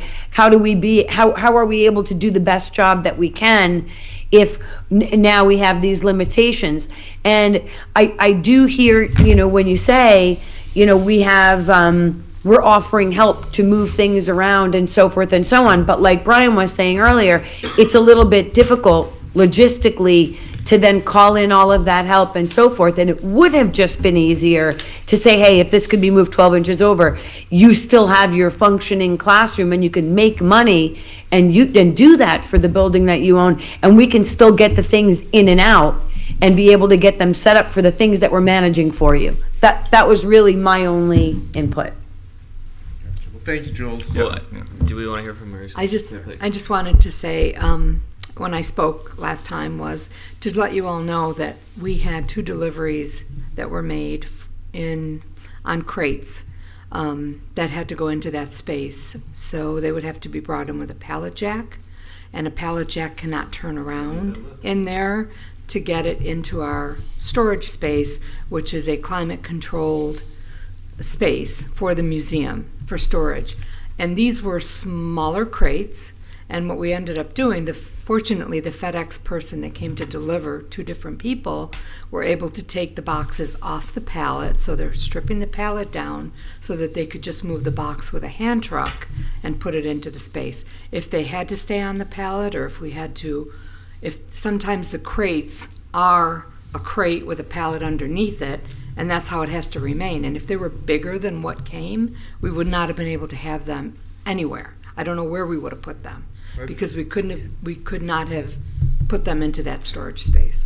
I think in general, that's kind of the size of what we need, is the ability to get a pallet jack with like just a normal size pallet in and around there. And this is to support the art museum and the concert area as well, with all the equipment, because there's an equipment up there, so it has to be brought in and worked with all the time. So I'm just saying, like, that's a very tight space. Yeah. Whether, even if the city takes it over in the future and has to manage that space, it's going to be very tight if you can't get a pallet turned around in there. So, and I want to just say that when we met with the city manager, with Jim and Jeff Forrest and Missy Barletto, there were, Missy, the Public Works team, did offer support in moving crates if necessary. And again, those are things that, we're moving on a really quick schedule and stuff, and we really appreciate their support, but sometimes it's not always has that ability.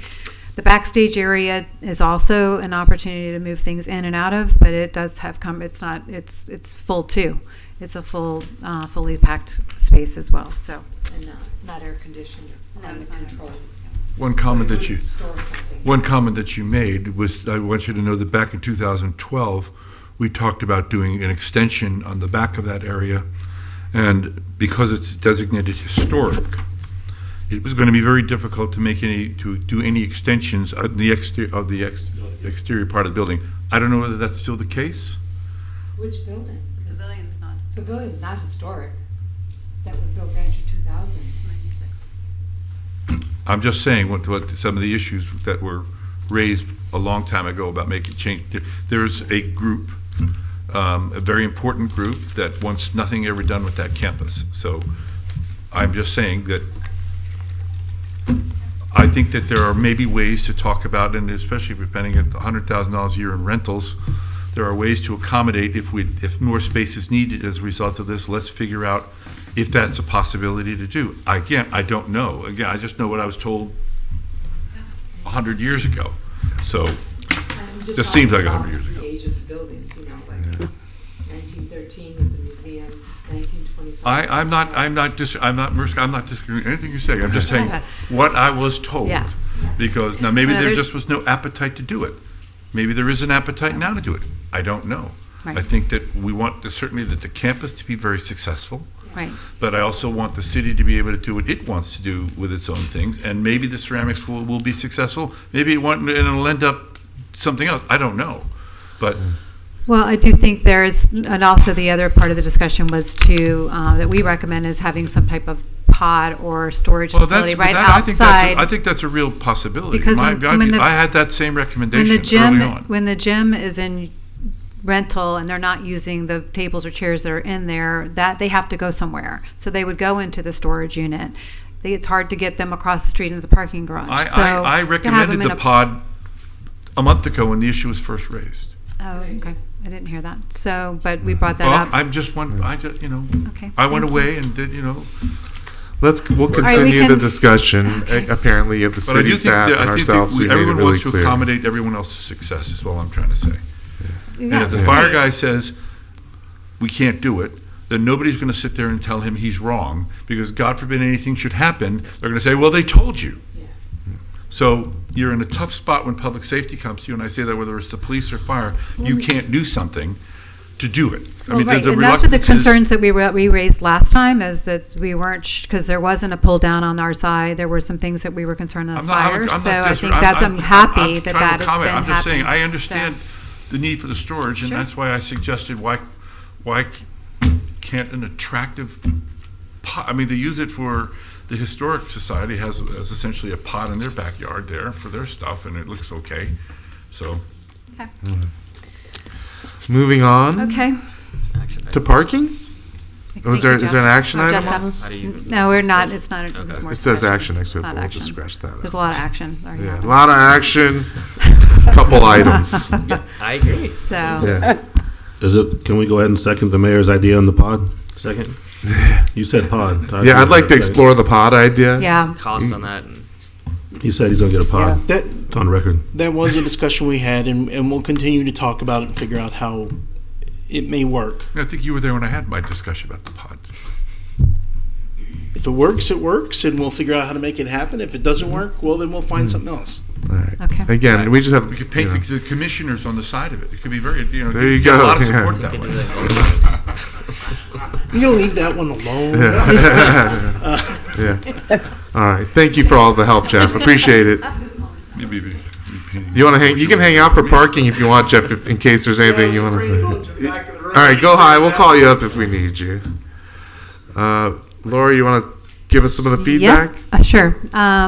All right, so I just want to first of all thank the team and the city staff for really working together on rolling out the pilot employee program, as well as communicating to the community about the rate changes.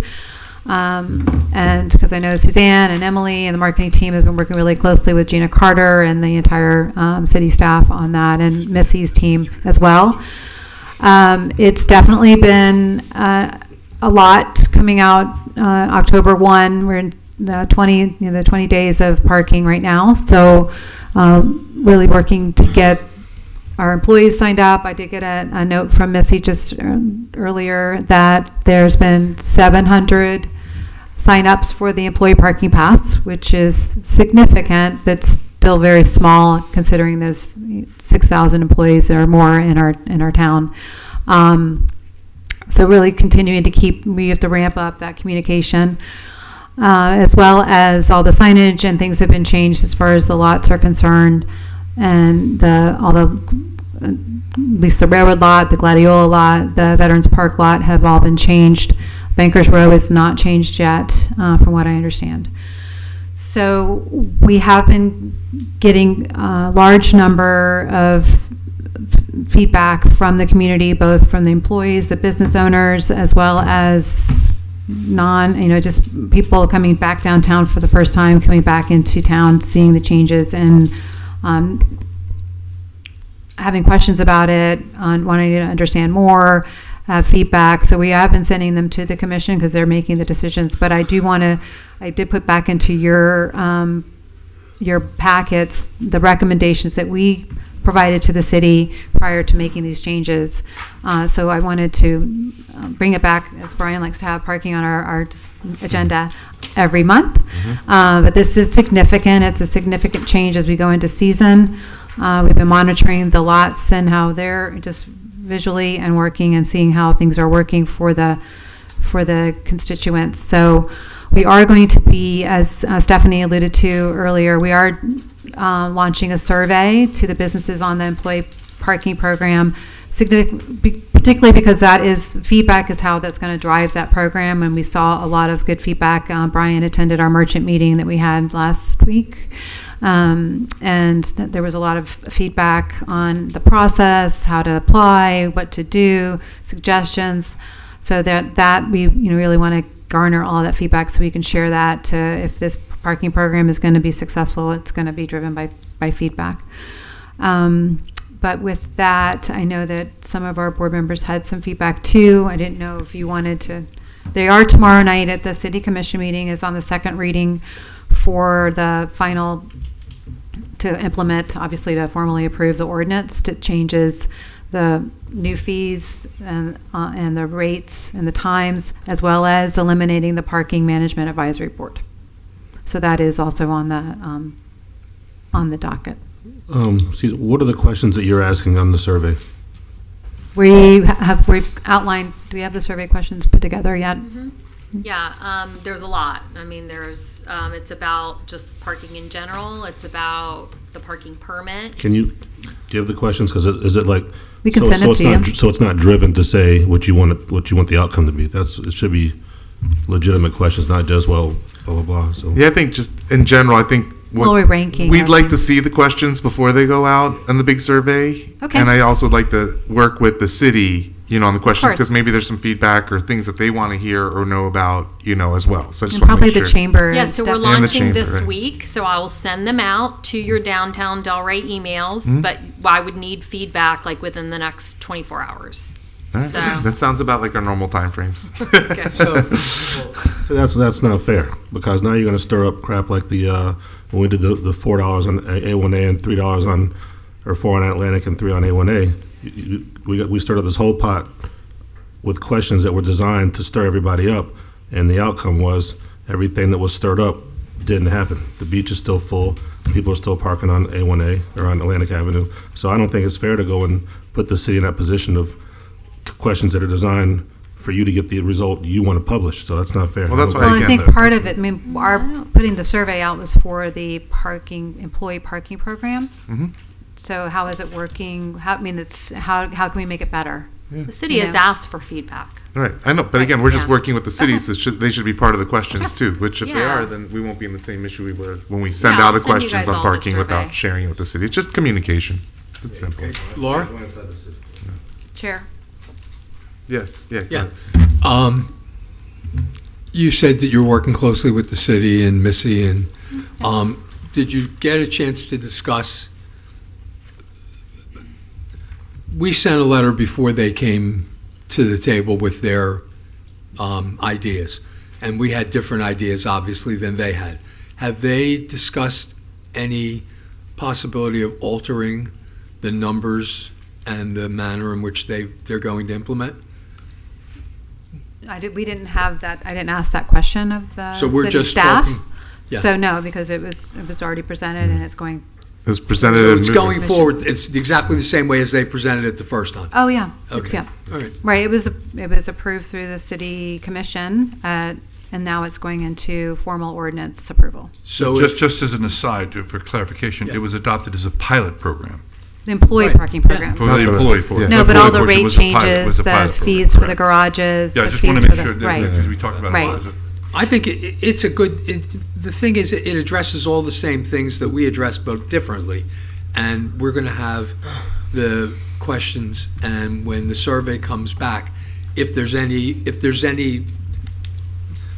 real feedback from the people that's different than the pilot program that's being proposed, are they willing to alter it in any way? Well, so as far as the employee parking program, that is part of that. When Missy presented to the merchants, which they were asking how are they going to manage, how are they going to measure success of the program. So part of it was working with us to get the feedback and get feedback to them to see how it can be either improved, changed, modified. If it's working great, leave it the same.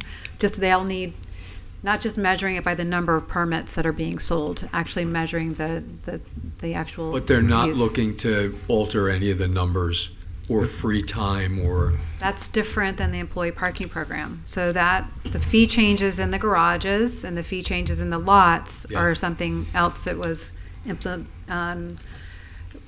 proposed based on the management plan for the city. So, but that was things that were very different than what our board recommended. Right, I know, but they're not looking to alter them based on any of the survey results or. Is the survey just the No, the pilot surveys poll? for the employee parking program. Okay. Yeah. Well, I know the people, I just saw a lot of the people There's coming been up to the feedback. podium at at the commission meetings and. I don't know. Yeah. I don't know what the commission. So again, just to be clear, the questionnaire is going to be focused on the employee parking program. Only. That is a pilot. We're not even 30 days into it.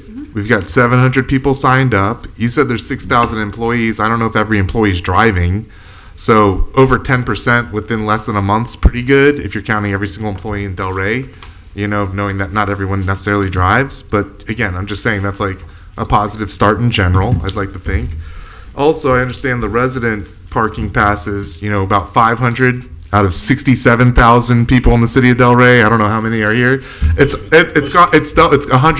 up 100% to 903. Right. So I think that's great. Got mine. Yeah, I got see. mine too. I So submitted it. again, I haven't mean got my that's little thing yet, we're but talking about downtown parking, and we're talking about people taking advantage, over 100% from last year on the fact that they're paying taxes. They live in the city and they want to be able to park and not have to pay. So we're getting that out. I think this is positive messaging both from the city and ourselves, in that respect. I think it's really important. Again, we're just a month into it, so you're like, are they changing it? What are they doing? They haven't even finished the ordinance. Just to keep providing feedback, which is what we'll be doing, and we'll be hearing from our constituents in the community and our businesses and our residences and providing that to the city. And I think for us, again, I'd said it before, I would have loved to have, taken over the parking advisory board meeting since they were having trouble having quorums and meeting. Parking is part of what we focus on in the Delray as the DDA. That's why I want it on the agenda. Every month it's in our charter. And, just put it out there again. It would be nice if that was something we discussed, because I know just recently there's a new restaurant that's going to be coming into Pineapple Grove that I think got about 11 spaces, through the city, which is cool, but at 10. But again, we should kind of be aware of that and working with those businesses. I don't know how that came through, because I know when they changed I was it. gonna talk about that at the end. All right, because it was supposed to kind of come through here still, even though we're not doing the new development stuff. But I just want to see that somehow makes its way through here, even if it's just an update and the people don't come and present, just that we get the stuff that's coming down the agenda, and you can touch on that later. And then parking. It's really, again, getting back to my point, trying to keep it simple, stupid, is I do like the garages free. I know we're going to stick with $1.50 now. I know that's what the city's doing. But I think as a DDA, we could talk about the unlimited amount of parking, filling up our garages first, whether it's employees or visitors that just don't want to spend the money and don't mind taking a little walk around town.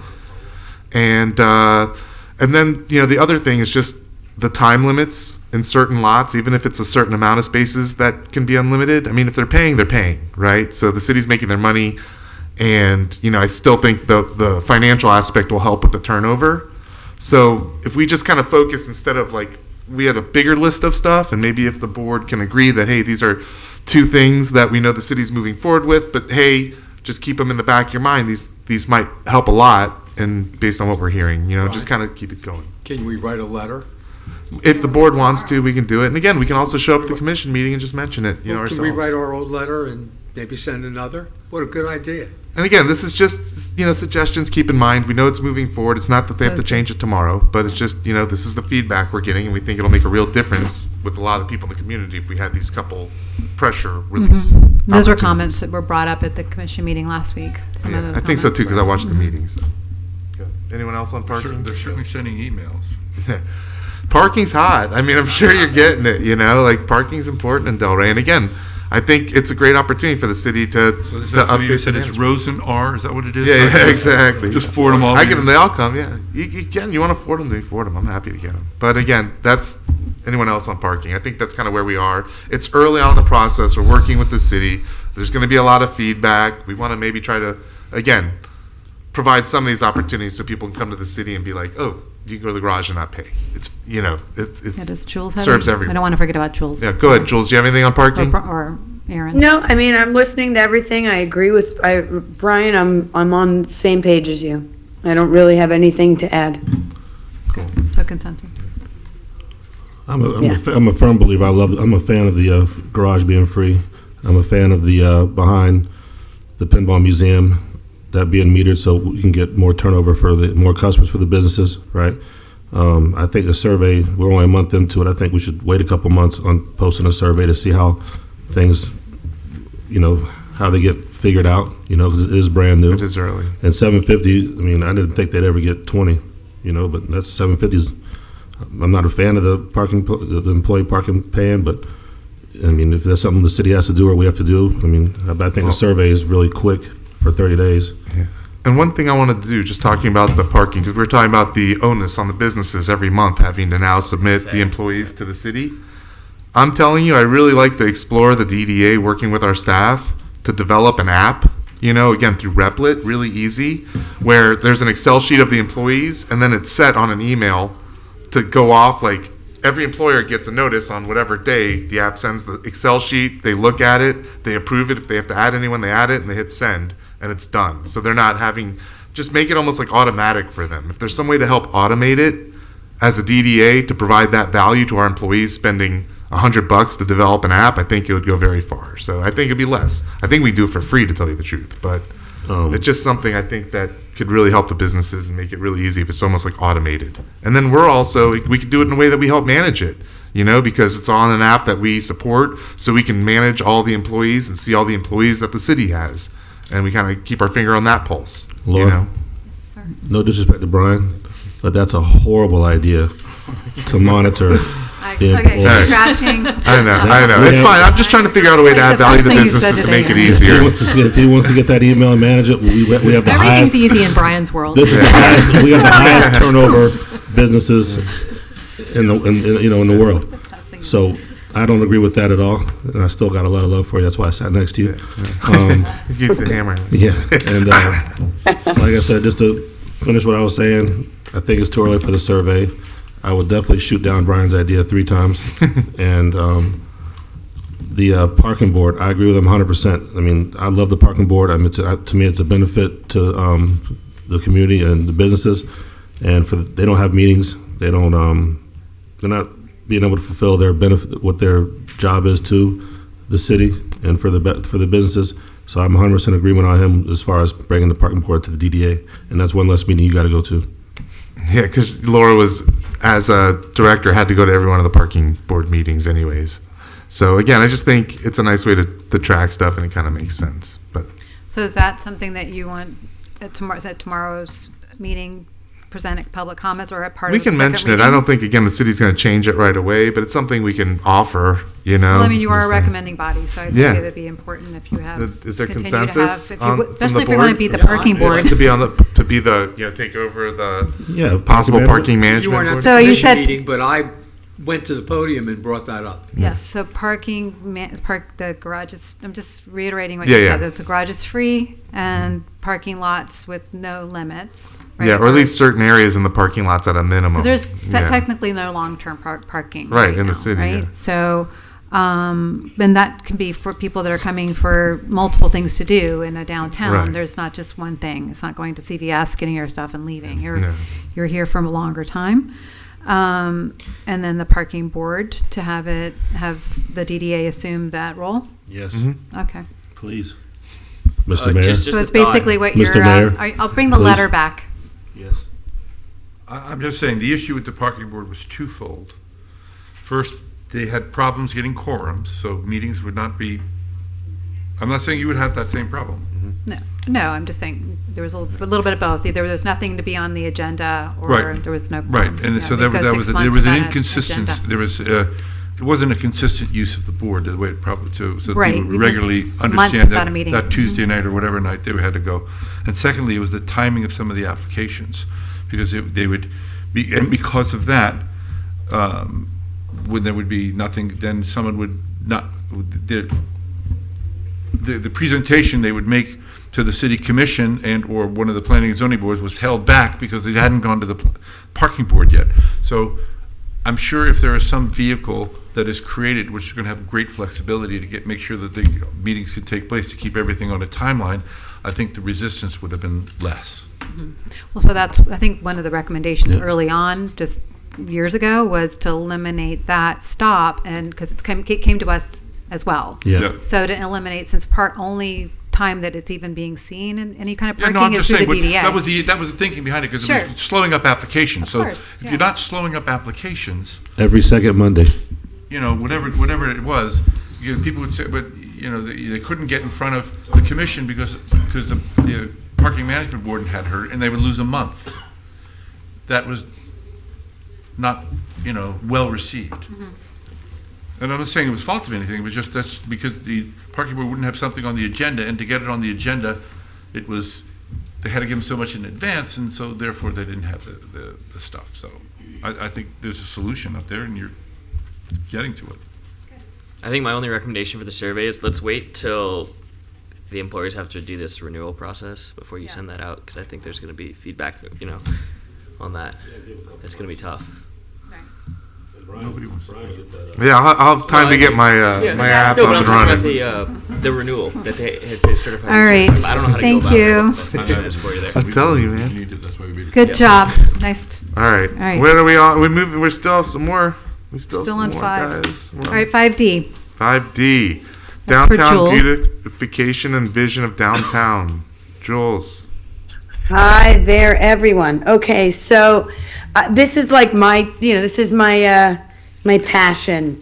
I think we have some attention to pay here, and we need to understand where we're going. And I keep asking this question. I feel like everyone's looking at me like I have 6 heads. Like, who are we and how are we defining that? But I think it's really important, because if we don't know where we're going, how will we get there? I think it's been, approximately 50 years since the sidewalks, the trees, basically the Atlantic Avenue streetscape was ever done. And I think that Federal Highway was done in 2016, but it was just Federal Highway. So there's a lot of trees and growth and things that are just not being, there's no upkeep. There's not a good amount of maintenance. We have issues with signage. We have issues with the facades. We have issues with, not having, nice planters and anything that's organized throughout the city that's sort of, appropriate for each of the districts. We have, I know that Laura and the team had just put this money in to the set for an event that happened. They spent money on, beautiful lighting and the bistro lighting, and then, after dark, or because people didn't want to be seen, they cut the cords. A lot of money got wasted. and now that's not lit up, and those have to be rebought. That there's just a lot of things about the way that the city is looking, the way it's being maintained, that I think we need to address. The fact, again, about all these empty spaces and what we're doing about it. I started to do some research on the state laws and our local laws, and if there's a benefit to these property owners to not have anything going on in there, and to, what percentage of them are either waiting for some kind of permit to be able to do something, or what percentage of them just aren't getting the amount of money from renters that they're looking for, so they'd rather keep it empty, or, what people just don't care. Whatever the different reasons are, I don't think we can leave these just ongoingly empty forever, even though that's not a word. So I think, for 5 years or anything else, it just can't be. It's not attractive. It doesn't drive tourism. It doesn't keep a thriving or buzzing environment going, and it looks terrible. I think the vape shops, that's an issue. There's so many things. So one of the things I would love to do is get a workshop meeting going for us to actually talk about this, because I don't want to be the only person that just keeps, bringing it up without hearing everybody's thoughts and feedback about, ways that we can improve this. And also, if we ourselves can form an internal beautification committee to then work and make suggestions to the vision board, where we can address things specifically in the downtown and ways in which we can make improvements. And I'm happy to spearhead that. And perhaps we can look to other people that are in similar industries within the downtown that have an eye for these. Maybe getting in somebody to do a sort of a consultation and evaluation where they see us and what it would cost to make some of these improvements, and then just see how we can move forward by doing little things as we can going forward, and even making it maybe sort of a 50th anniversary. Because if all of this was sort of established and addressed 50 years ago, it might be a nice idea to make kind of a big buzz about doing some of these improvements and getting the residents and the tourists excited about some of these improvements. Just some thoughts. Did you say the bistro lighting got cut on West Atlantic or something? Yes. Yeah. You did. So We just bought that, didn't we? We did. We just installed new lighting at Libby Plaza, and Because they're doing drugs. they cut the cord. They cut it. Yep.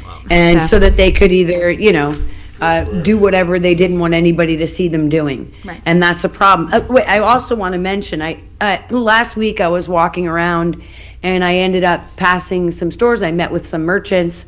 I'm going to start to do that a lot more often. And I met with the people who are next to Deck 84, sort of in that kind of tucked away hidden area where you walk up the ramp to go over the bridge. And they were saying, we pay rent to be here, but we're very hidden. And it's very hard. And if it weren't for our ability to have our signage in the parking lot in the back when people are parking to valet at Deck 84, or a sign that sits on the sidewalk out in front of our store to sort of let people know that we even exist, because there's a lot of empty spaces there, nobody would ever walk in our door. And they said that there's a wall. I gave Laura the picture, I texted it to her, in between sort of the awnings of Deck 84 and their storefront, and it was sort of just an empty white space on the building. And they had apparently asked, I don't know who they asked, Laura said she didn't think it was the DDA, but they had asked if they could put some either planters or flowers or something to sort of beautify that area, to make it noticeable in an attractive way, to draw people over there, and also just to make it nice looking. And they were told no. And then after they were told no, she said within a week there were homeless people sleeping in that spot. And she said, I just don't understand why the city wouldn't want us to enhance all of these areas and to make them more beautiful, and to prevent those things from happening, and instead to make them attractive. And quite frankly, I don't know why she was told no either, and I don't know who she was told no by. But I think these are things that we should be listening to, and I think there's a lot of cases of that, sort of around where the merchants kind of want the help and need the help, and some of them are beyond, an event, and so forth, where we do need to kind of address the beautification.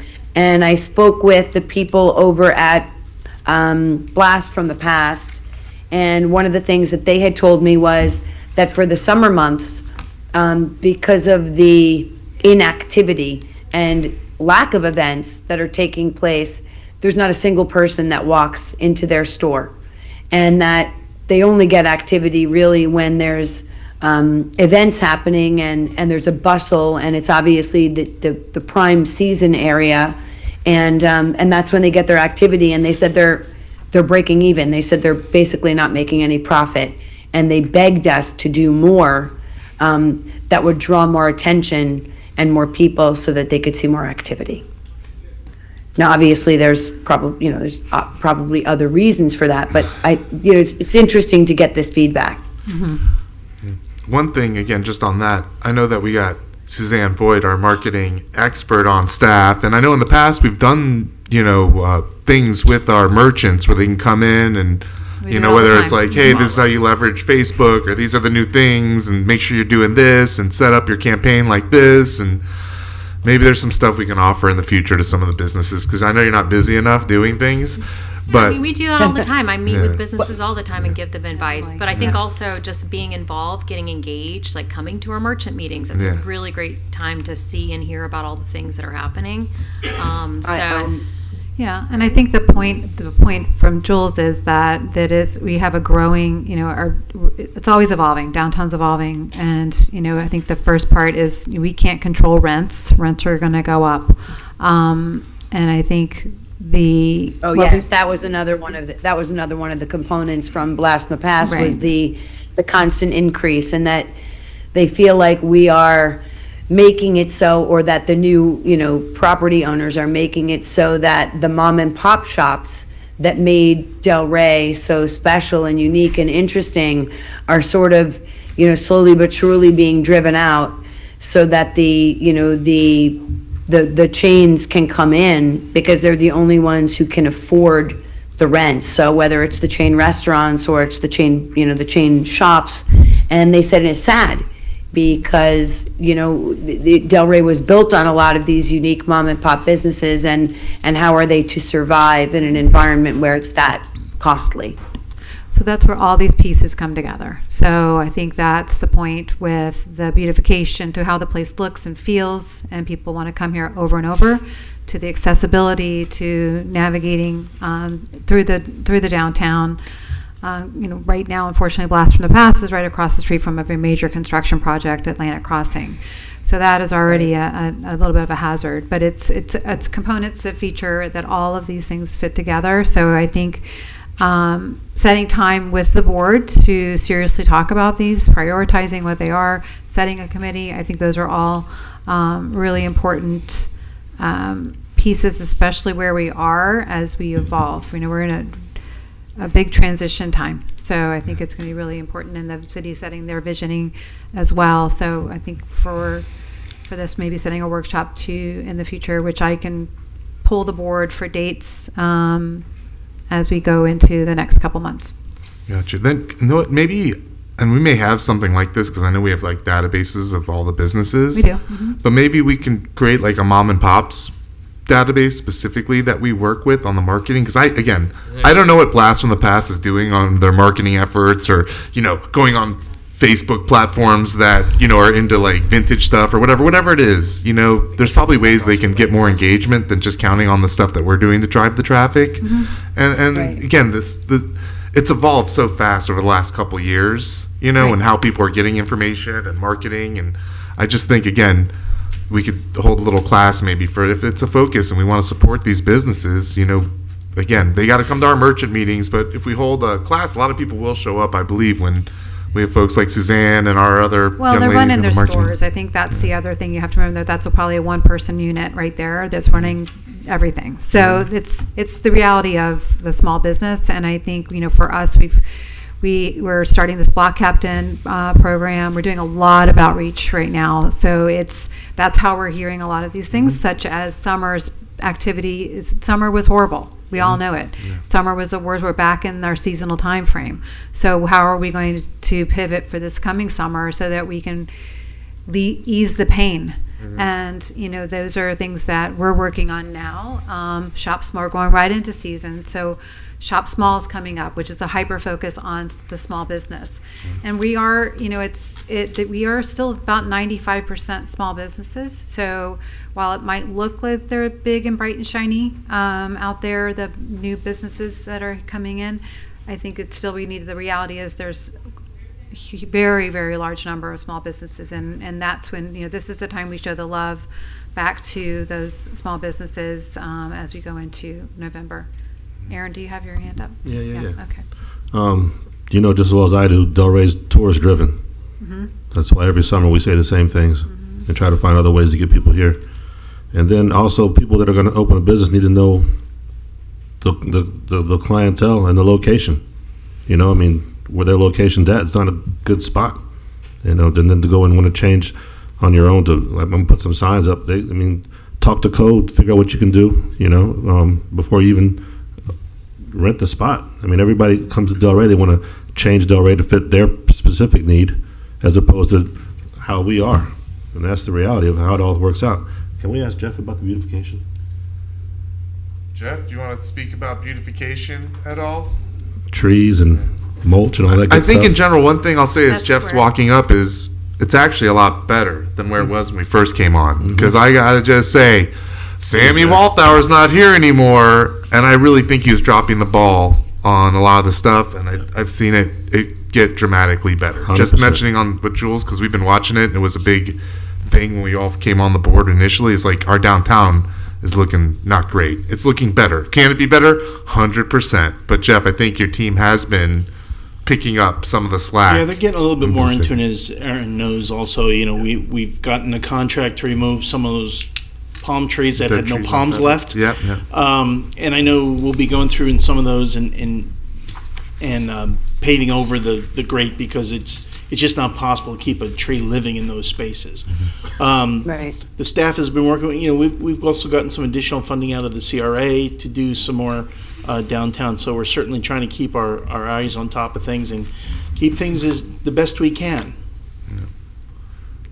Well, I like with what Jules said. I totally agree with it because when we all got on the board a year and a half, 2 years ago, we were saying the same thing. And Sammy, it was horrible.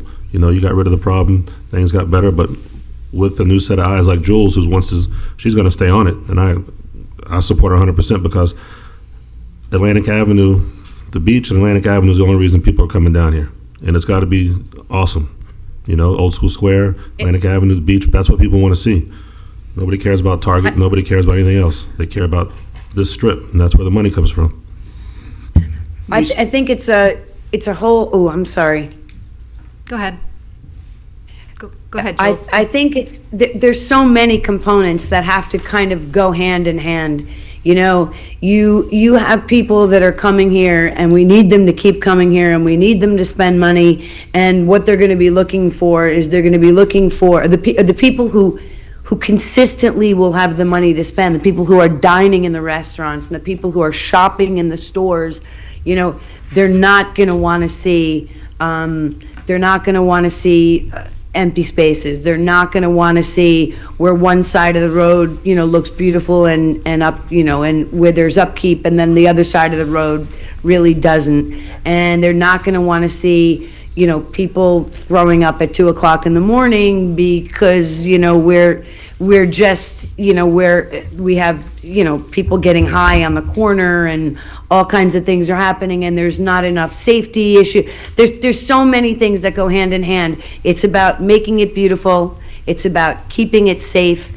It's about creating one kind of rhythm where we have different, different areas of town. We have the arts district. We have sort of like a restaurant kind of, a more high-end area. We've got, sort of a coastal beach area. We've got a cultural area, et cetera, and we can play into those areas, and we can amplify the beauty and kind of play into the fun of those areas, and whilst keeping it safe and and making it unique and playing into what we already are, but just cleaning it up a bit and making it even better at what it is. And I think that all of these things tie into one another, and we need to be able to have, to work with the people that are dealing with the, Jeff, I don't think you and I have met, but to be able to work together and in that cleanup effort, and to be able to plant new things and select beautiful new planters and decide on what the signage should be in different areas and what the rules for that signage should be in different areas, keeping it loose enough that everybody can be creative, but following some kind of rhythm that is, easily visible and beautiful and so forth and so on. And I think there's probably not enough of it under one umbrella where it can be navigated in a certain direction. And I just think that if we can start something that can contribute to the people that are making those decisions and help be a guiding force, we can help drive that in the right direction. I think I'll just say, I love the ideas. I think what we'll look for is like that list of 10 or 15 specific items or locations to focus on, because I'm sure we can, Delray's not that big. We can look at the vacant buildings and do a pretty quick analysis on what's vacant, what tenants are going in. Short and long term. I mean, this is not Yeah. something to get done in 6 months. It's definitely a big just part of the solution. I'm sorry. I apologize. Are you done? Okay. I want to make sure. I'm so far away from everybody. You're on an island. At our last workshop, I was approached by 2 gallery owners after our meeting, and they wanted to talk to me about exactly that issue, about beautification and homeless, they mentioned, but they also mentioned that a lot of people, they felt, weren't coming downtown late in the evenings anymore because of safety issues. They were concerned. 100%. I brought it up to Laura, and I told Laura who they were so that she could communicate with them. And I said, I'm open till 3 on the weekends, and my team doesn't complain because they're kind of behind the scenes inside. But no one's ever really said it to me, and I didn't know if it was true that the city, was a daunting place to be after 12 on a Friday night on the street. I would say it's not daunting, but there's definitely a new energy out. I am out in the streets way early in the morning and way late at night. I never feel unsafe. I don't, there's a different element out sometimes if you're gone beyond 2 a.m. because the bars here close at 2. So definitely after 2, there's a new energy between 3 and 5.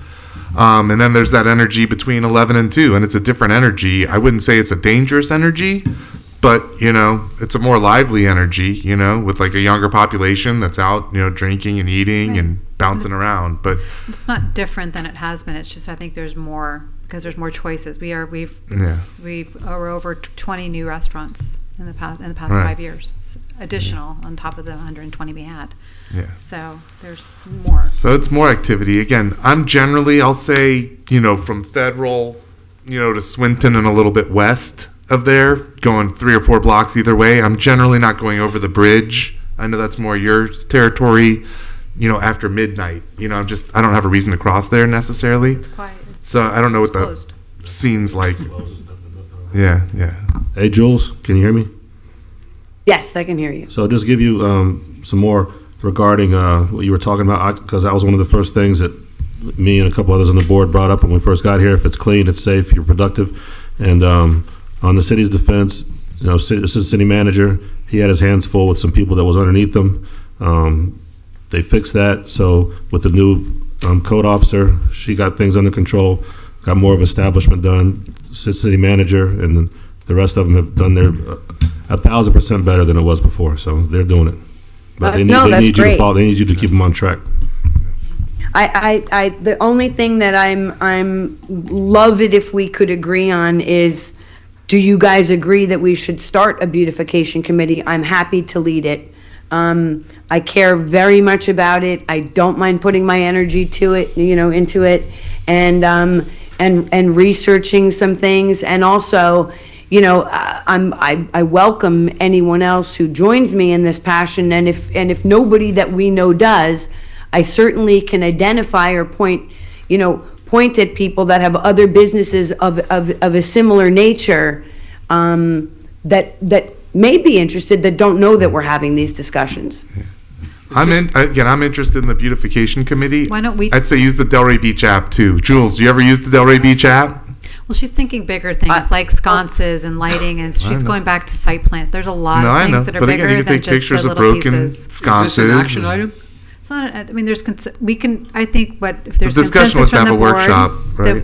there was a workshop, and then we can bring back the dates for the workshop, as well as maybe at that workshop talk about what this committee's role will be. Okay. Is that good? So then Sounds yes. good. Yeah. Jules, do you use the Delray Beach City app? Have you ever used it? I used it because I joined for the restaurant month, but I haven't used it outside of that. so You I'm got gonna to use start it to for use taking pictures of violations and other stuff. It's awesome because it's better than even Okay. calling Well, Jeff up and download. telling him because it goes to everyone in staff. Everyone sees it. It's a powerful. I'm always pushing the app. So Jeff check it is out. nodding Okay. his head in agreement. Yeah. I used it for the tennis center. The I didn't even know it was called a tread blaster, but the thing to wash your feet was broken, so I took a picture, said it's broken, it took like 2-3 weeks, but hey, I got an email back, hey, we fixed it, and then I was like, wow, that's better than me great. calling people that are busy with other things and can't quite then follow up. So it's really great app. And if there is a beautification committee, I would just suggest that they use that for the certain things that it would work with. Okay. Awesome. Thank you, Jules. Thank you, Jules, No for your problem. insights. All right, just for the record, it's 2:15. 2:15. Were we going to 3, right? Is that- I apologize to everyone. I look forward to seeing you next meeting, however. I have to go. Okay. Thank you for I being thought we here. ended at 2.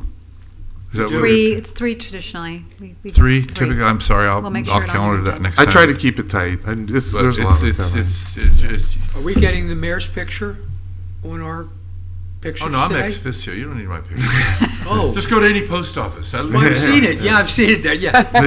Thank you, Mayor, for being Thank here. you, sir. I apologize for having to leave. That's early. okay. Mr. Acting Chair, Yes. if I may just add to your, that last discussion. Yes. More than happy to work with any group you put together to talk about what the city's able to do or not able to do, as well as some of my experiences. One of the things that I know I shared with this group several years ago was that everybody was talking about how it's got to look better out there. We got to make it look like Naples.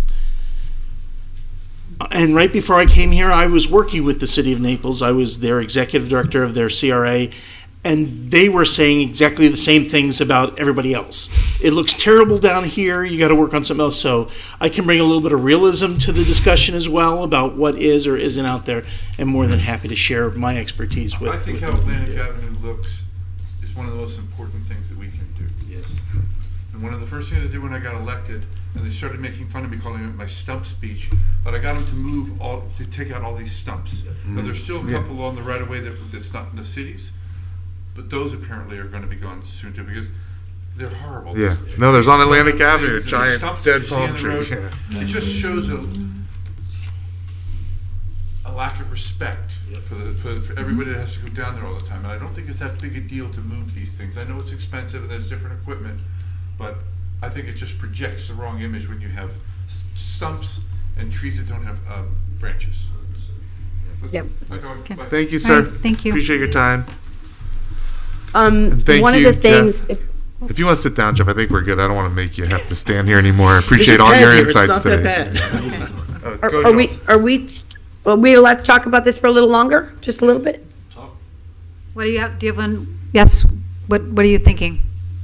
No, I was just going to say one of the careers that I've had in my lifetime was I used to make luxury travel magazines and TV shows all over the world, and I used to travel everywhere, like 106 countries, and cover regions, and worked with tourism boards, and covered kind of the top 3% around the world of properties, hotel consortiums, all kinds of things. And so I did like a 16-year study of sort of what was, really well done, and in all these capacities. And so I kind of feel like as I walk around, I notice a lot of things, and I feel like there are these, all these little things kind of add up.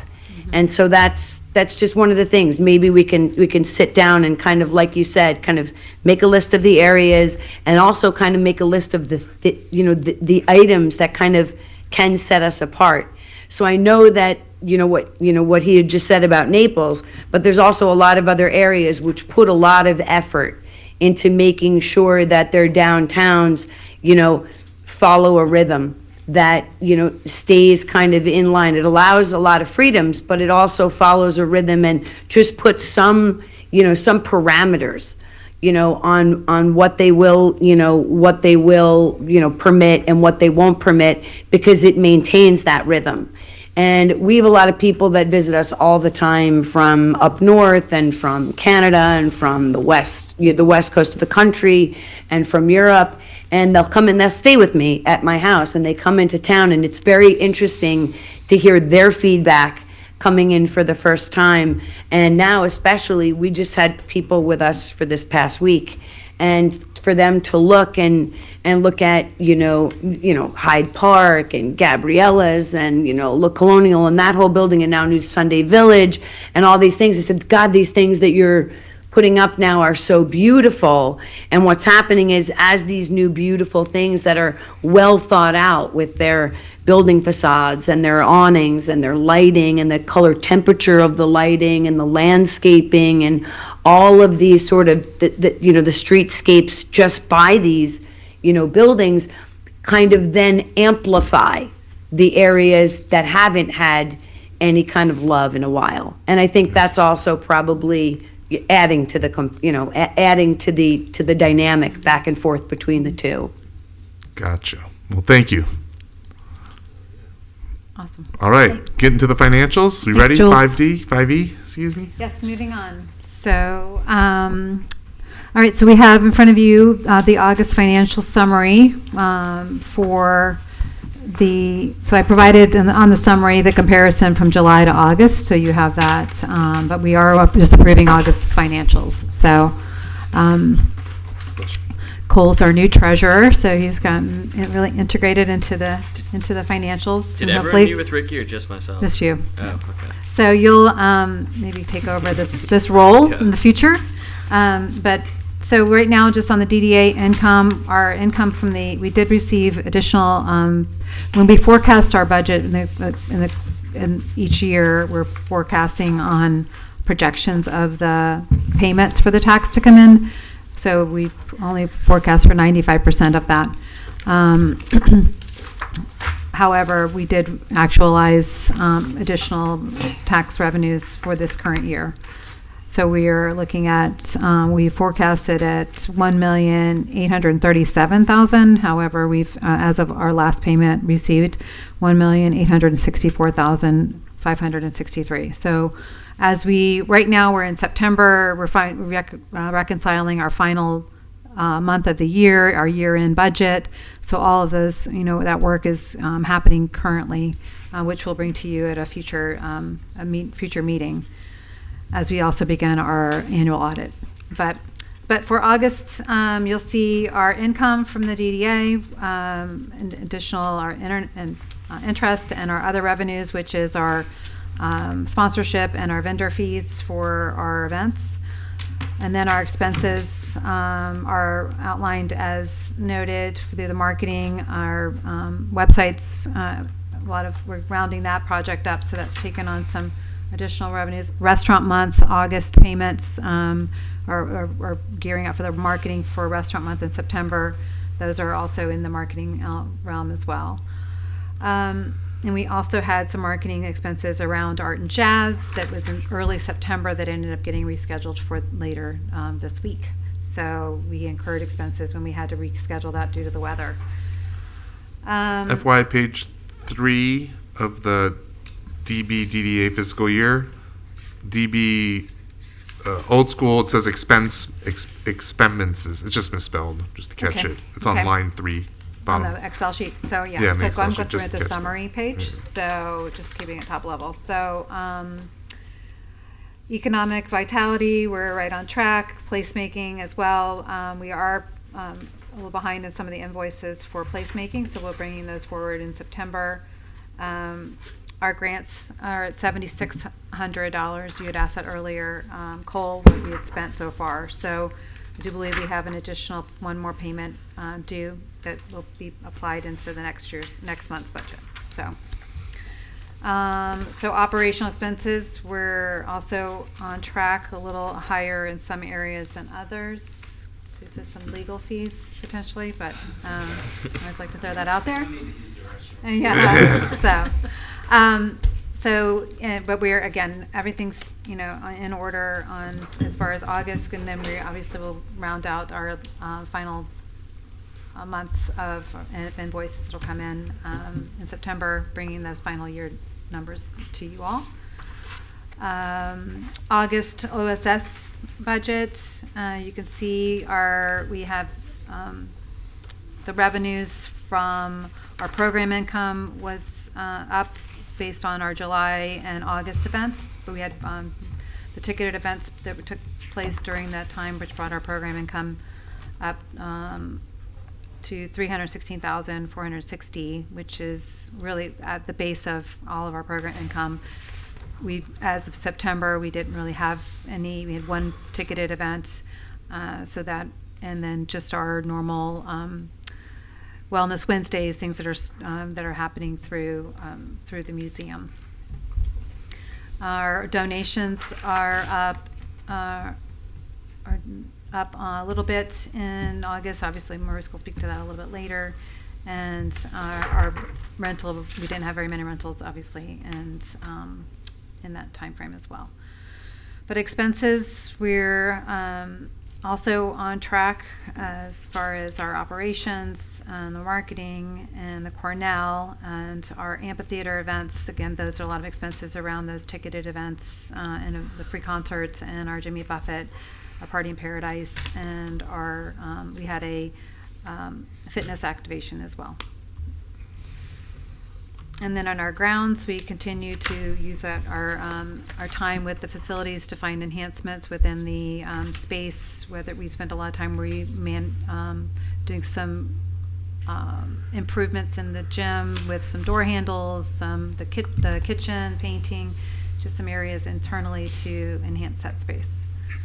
But with that, our financials are sound, and I'm happy to answer any questions. We will be bringing some amendments to you just based on some areas where we are, based on what we forecast, we are a little over or a little under, but we'll bring that forward as we finalize our year-end budget.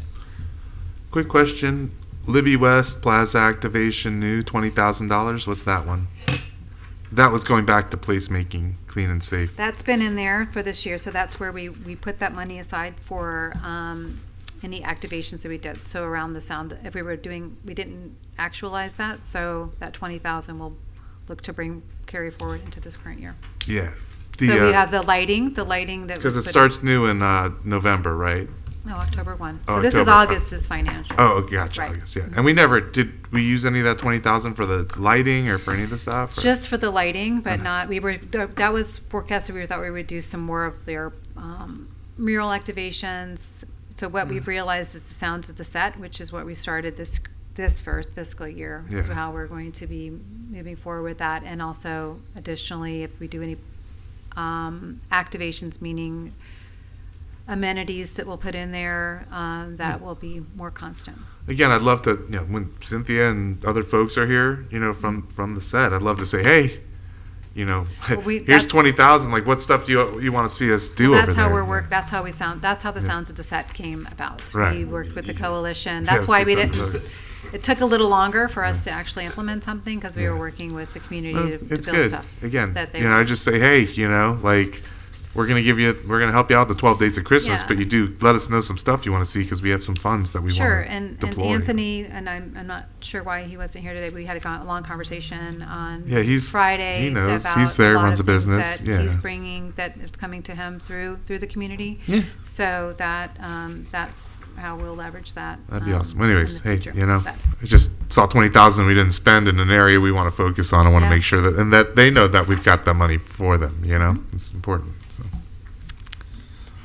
Yep. All right. So that was my question with that. No, everything else I'm fine with. Good. So I just need approval. Please. Motion to approve. Second. Awesome. Thank you. All those in favor? Roll call. Aye. Aye. Aye. Jules? Aye. Thank you. All right, now on to the fun stuff. Program updates. That wasn't the fun stuff? Sorry. Oh, I said that out loud. I apologize. Susie, you wait. She's All just right. smiling. So it's been a busy time as usual. But September is, and then as we started our new fiscal year. So just kudos to the team. Everybody's been doing a really good job on everything. For the team. And especially, I know our marketing team with the restaurant month, and then the Cornell team pulling the exhibitions together, pulling one out, pulling one in. So it's a Nice lot letter. of Thank lot you for of sharing the work. feedback. So I can't wait to turn it over to you all to share with the board all the work that's being done. So we'll start with Sounds of the Set.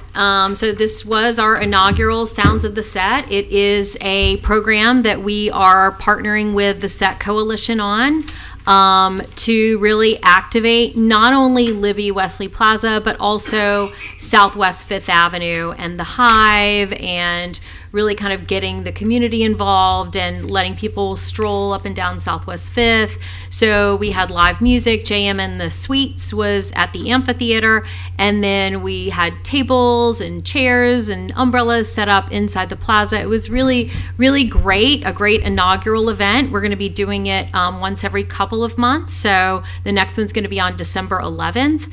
But we called it a success. In fact, you know, the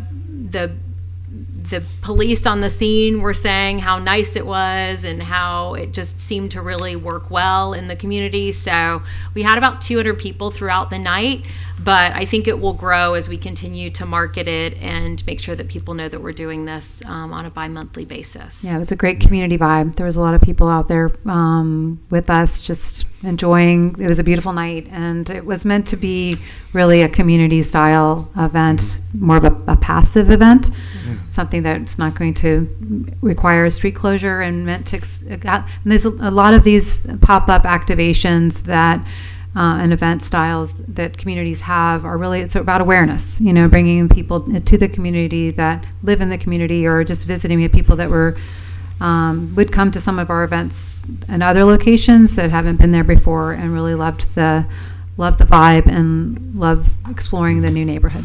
Were people getting food from the restaurants and eating them on the tables at all? And Yeah. What was the action on the tables looking like? We also had the Blackmer's Market. So the Blackmer's okay. Market was in the Strawn parking lot, and they had some vendors there as well, both, you know, retail and some restaurant vendors, as well as people were, you know, going to Suites or to Checkers. Yeah, I was going to say, just make sure yeah. as we do these things, which I'm sure you already are. Oh, You they know, were activated. Candy just recently came to our merchant meeting. She was She's involved. taking over She for was her very mom. involved. So, you know, obviously make sure they know when we're doing it and when the she tropical had a whole guys activation open. inside. She was giving out Yeah, samples exactly. of And that's food. It awesome. was Yeah. great. So, I mean, that's what it's really about. You know, we're doing it to support those businesses. And Yeah. as long as they know And we're we doing invite our it, board they're to getting come, on too. board, it's happening. So, thanks. Okay, now on to our other big program in September, which was Restaurant Month. We think it was a major success, and we say that because of the numbers that we got back. We generated over 1 million digital ad impressions. This is just from a marketing perspective. 7,000 link clicks, extensive local and regional media coverage. We were on PTV, WFLX, WPEC. So we were on all the local channels. So it was spread throughout the month. And our Restaurant Month Mobile Pass, which was this new third party that we're using for to produce these mobile passes for our programs, proved to be a huge success. If you remember, we had about half of these numbers on the Love Del Rey Savings Pass, but for Restaurant Month, because it was a niche pass, meaning it was just dining, we had more than 4,000 people sign up and more than 700 check-ins. That means we can verify that 700 people, or at least 700 people, went in person to these restaurants based off of our marketing. And so it really was, an effective tool, not only to get people in the restaurants, but also to have that data on the back end. And, luckily we have partners like Deck 84 that are opening up the books and showing us what they were able to do, not only for our marketing, but they also do a lot of marketing on their end. So this just goes to show you when our businesses are involved and are doing some lift on their end and then leveraging what the DDA is doing, it really is impactful. So you can see in 2023 for Restaurant Month, the Deck 84 had 332 menu orders off of its Restaurant Month menu. That was about $8,500 in sales. Last year it was they doubled that at 620 with about $15,000 in sales. These are just Restaurant Month sales. And then this year they went up to 849 orders at $22,000, $22,500. So that's significant that, that this program is able to give them that kind of impact in what is the slowest month for our restaurants. Comparing that to the Love Del Rey Savings Pass, which they were also a part of, and they also gave us some numbers from that as well. And you can see June, July, and August, based off of the program they were running through our Savings Pass, they were able to make, around $100,000 in sales based off of that all summer long. So that's a huge impact for our businesses. I will say that that they said that their overall sales were down. These are just sales that were made for these specific promos, but overall average down 6.2% from May to September. And I asked, is that because there are fewer people coming to the restaurant, or is it because people are spending less?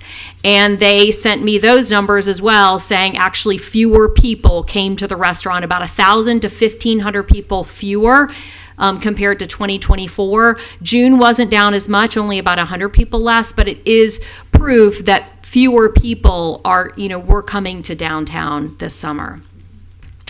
And then the next opportunity for us to use this mobile exclusive pass, because now we have moved into a new year and we have unlimited passes, so I have all these ideas, but we're going to be using it for Shop Small, and it's going to be a holiday rewards pass where participating retailers will sign up, and then we'll do a check-in where people can just go to these stores, check in, and they can earn gift cards based off of the points that they earn on the mobile pass. So once again, another way to really leverage that Shop Small Business Saturday. We're going to launch it on Small Business Saturday so that it will be truly a holiday rewards pass. So it will be up and active throughout the holidays for our downtown. Art and Jazz on the Avenue. This is this Wednesday. So please save the date and please come join us, specifically because we are doing a couple of things at Art and Jazz. At the beginning, we are going to unveil the new Old School Square branded house of logos. Patricia, who's the local artist who won the competition, has been working with Mo, our graphic designer, to come up with this final logo, and we're going to be unveiling that at 6 p.m. in front of the Cornell Art Museum on Wednesday. So please come out. We're going to have Death by Pizza, 2 fat cookies, lots of giveaways. That will be for the first 100 people that show up. So if you're one of the first 100 people, you'll get some of those giveaways and pizza. And then, of course, Art and Jazz right after that will be from 6 to 9:30. It's in the core, Swinton to Northeast 5th on Atlantic Avenue. We're going to have spooky performances. We're asking people to dress up in costume and come on out for some live music and other fun on Atlantic Avenue. As far as the marketing highlights in September, we saw a social media growth. We're up 11% in follows, 43% in impressions. Our PR impact, as I mentioned, was substantial, especially with Restaurant Month. We had 400 plus placements with about $6.5 million in ad value. That is just value you cannot replicate, can't pay for, right? And so we're getting that through our PR efforts. Website traffic remains strong. We had 80,000 page views in September and 32,000 active viewers. And with that, we are launching our new DDA website. We do have a timeline. They are coming in town to train us on this new platform at the beginning of November, and then we will launch right after that, sometime before Thanksgiving. So look out for that. I'm very excited. I think everyone's going to love it. As far as our numbers, these are just some of our marketing numbers. Once again, website, public relations, email. Our contact list is up to around 26,000. Social media also up. Impressions very strong on a monthly basis. 1.2 million impressions. You guys, it's like, honestly, like, you guys do such a great job. I mean, we run through these numbers and you just do them so fast every month, but it's like impressive, especially when I look at the old school Square stuff, because that was zero. Right. That came from zero. Yeah. That's not like, hey, we got this thing that we've been building for decades. That's from zero. So anyways, great stuff. Thank you. All right, Visitor Center. Well, September was definitely slow. We saw it in the Visitor Center. Even though we were up 4% from prior year, it was definitely down from earlier in the summer. You can see we had a huge increase in locals coming in. So the locals come in, they check us out, see what's going on. They want to know what to do, where to go, what's happening still. So they're around, coming to visit us. On the next page, we had a couple great events for our volunteers. They got to know Hyde Park Steakhouse as well as Hawkers. Both had us and introduced us to their concepts and food, and got to enjoy that. It was a great event for our volunteers to get together also and see each other, since they often work a shift by themselves. Gelato & Co. was in our spotlight all month and had a beautiful display up there. And we did participate in the Davis Cup, handed out hundreds of Restaurant Month flyers to get our people out downtown right after all the tennis. So we were very, I think we had a great impact there as well. And then Mavis and I have been working on, for the past month, putting together the Block Captain program again. So we have come up with some areas and got all of it laid out and organized and getting ready to launch it. We are looking for block captains. So anybody who is interested in helping, be it that liaison, that connection with the us and out in the community, we'd love to have you on board. And anybody you want us to reach out to, let us know too. Call me afterwards. I'm happy to be a captain somewhere. Excellent. Yeah. But the whole idea is just, let's build community. Let's be out there, have everybody in the know that are the businesses, make sure they're getting all the information very timely, and have somebody to reach out to, another contact and things to Is this help tied them into out. Ginkgo as well, like with our map and the business? we All are. right, cool. We're using all our resources together. Nice. Yep. The block captains is something that you've probably heard Jim and I talk about, but it's been something that existed for years. And it went dormant. This is some changes, and obviously they're meant to just be a business. I don't know if you guys can hear me, but I've lost the sound on my end from you. For me? Now I hear you. Oh, I Now didn't have hear my you. microphone on. That's why. That's what happens. So anyway, the Block Captain is just a revitalization of that program. So it's meant to be kind of that champion of that block. Preferably, it's somebody in that has a business in that block, then can be that point for the rest of the neighborhood or that existing area. However, we also want to have, if there's somebody that's a consistent face that's there all the time, that would be really, it's helpful as well. So. Well, I'll put my name in for the, I don't know if it's the 200 East Atlantic Avenue block, but also I kind of work as, we talked about it a couple meetings ago, the nighttime liaison for the DDA and the businesses. And since that's in the entertainment district with the later hours, I'd be happy to help take that one. So. Mavis, do you stay our block captain, or have you vacated? Right now, it's pretty much the entire downtown. But so we do have people that have been reaching out to us. From our block? Not from our block yet, but we're working on them. Well, we had the best block captain. Yeah. Oh, of course we did. I Yeah. mean, irreplaceable. But I'm suggesting that any of you, Big A, you could certainly take over that block. You know everybody there.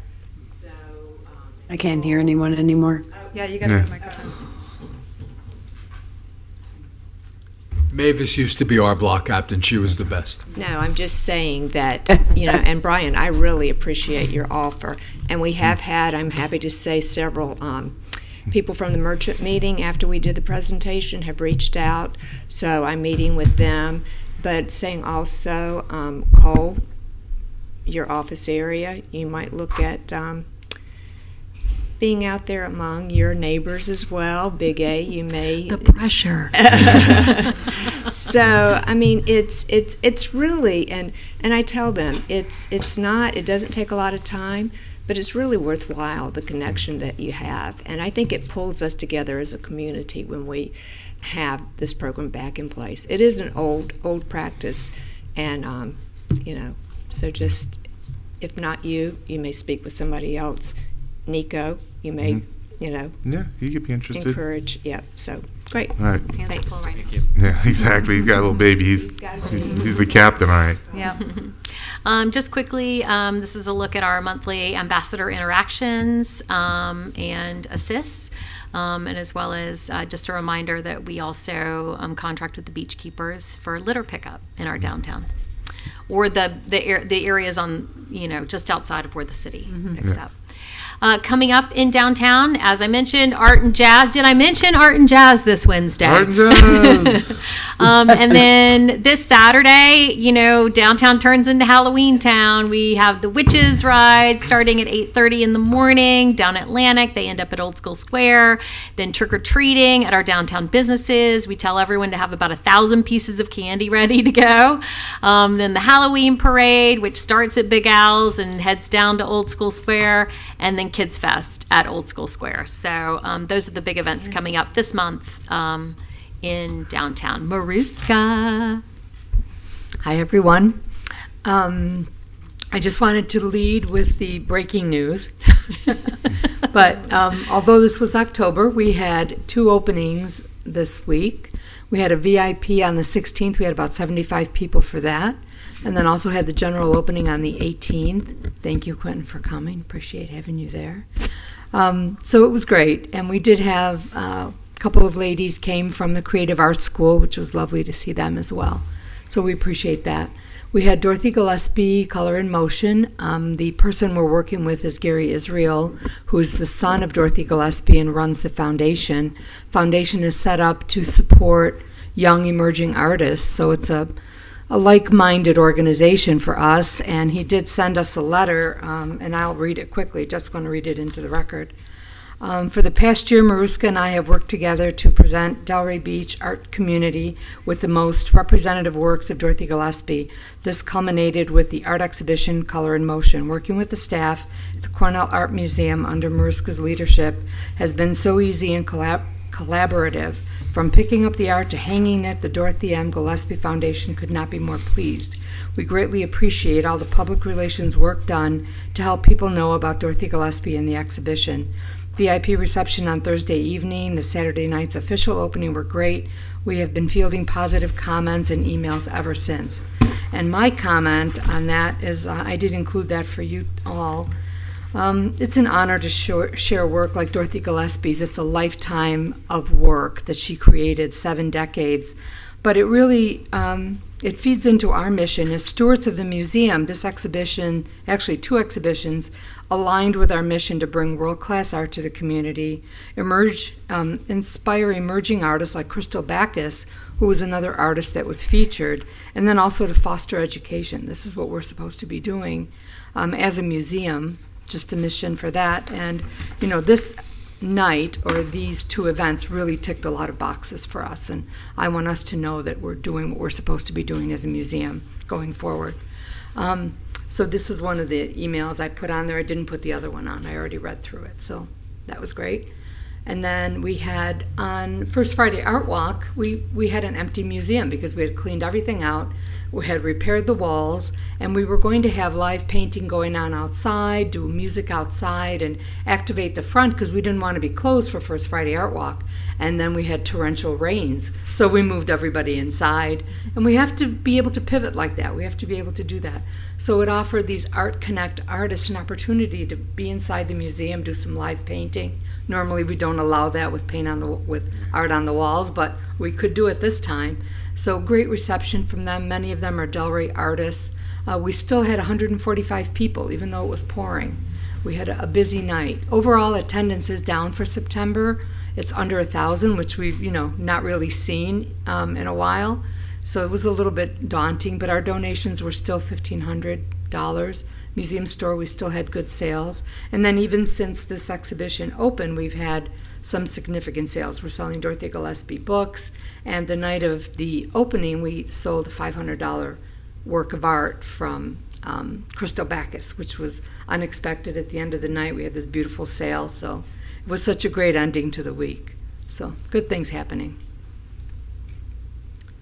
And then we had this artist panel on the 25th. So all the artists who had been to Italy, to Ferrandale, Italy, came back and we did a little talk in the museum. And it was just a panel to ask about what this looks like and how the event went down. And then I had 2 or 3 ladies come up to me afterwards and say, if you want to host people, we have houses that we can host people in if we wanted to do a reciprocal program with Abruzzi, Italy.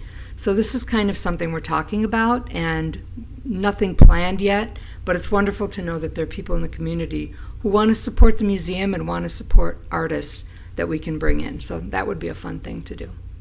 It was a great event. And coming up for fall, we've got the Primitive to Surreal Gustavo Novoa works are going to be shown in the upper 2 galleries.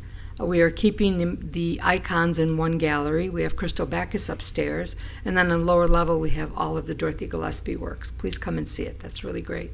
And we just received CTAC approval for Art on the Square Fine Arts Show. It's happening at the end of March, and this is a outdoor gallery. It's a juried show. We do award first, second, third place. We have judges that will be doing that. So that should be a great event for us. And it's a way for us to welcome artists that maybe don't show inside the museum but travel, so it's a different group of people that we're bringing to the downtown. We don't do food and beverage or do any street closures, but it's about bringing people to the downtown and then come shop, come eat downtown, be part of what we've got going on there. So it's important. That's about it. Oh, wait, I do have one other thing. Hold on. I just wanted to say we have 4 tours booked already this week for the Dorothy Gillespie exhibition. People want to come and see it, which is fantastic. Deck 84 reached out to us. They have an empty space that they're looking for art to be installed there. So I connected them with a group of artists right here in Delray Beach, and they're going to be doing a rotating exhibition in that space. So that's great for us as a DDA to support the downtown, to offer artwork, to offer the artists an opportunity to show the work. It's a wonderful, wonderful program, so we're looking forward. We're also inviting them to participate in First Friday Art Walk. Since there's art on the walls now, it would be great for them to do something for that. Deck 84 has been a great partner in many, many ways, so this is another way we connect with them. For Art and Jazz, the museum is going to be open because we've got these new exhibitions and we want people to come in, plus we're going to be in the footprint now for the Art and Jazz.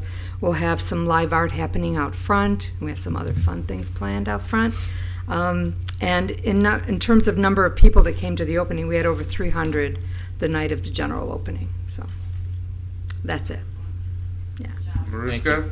Yep. Crushing it. Again, what you do in that museum and all that you make happen. It's like, again, it's all our staff, but Thank really, you. like, kudos to you. It's very impressive. And, Thank you. My Yeah. part here is always to make sure you have enough money to do the museum, because I know we always run a little tight, but the work that you do, I know we're getting we did get a lot of value. We got a $500 sponsorship from the Old School Square Foundation for this Awesome. exhibition. Well, that's great. So that was wonderful. We placed it up on the wall. We were really happy for that. That was great. Awesome. Again, Yeah. you guys just doing so much great work, so appreciate it all. I know I'm not always there. You want to see me there a little more, I'll get there. But know that I really do appreciate and recognize the work that you're putting in. So Good job.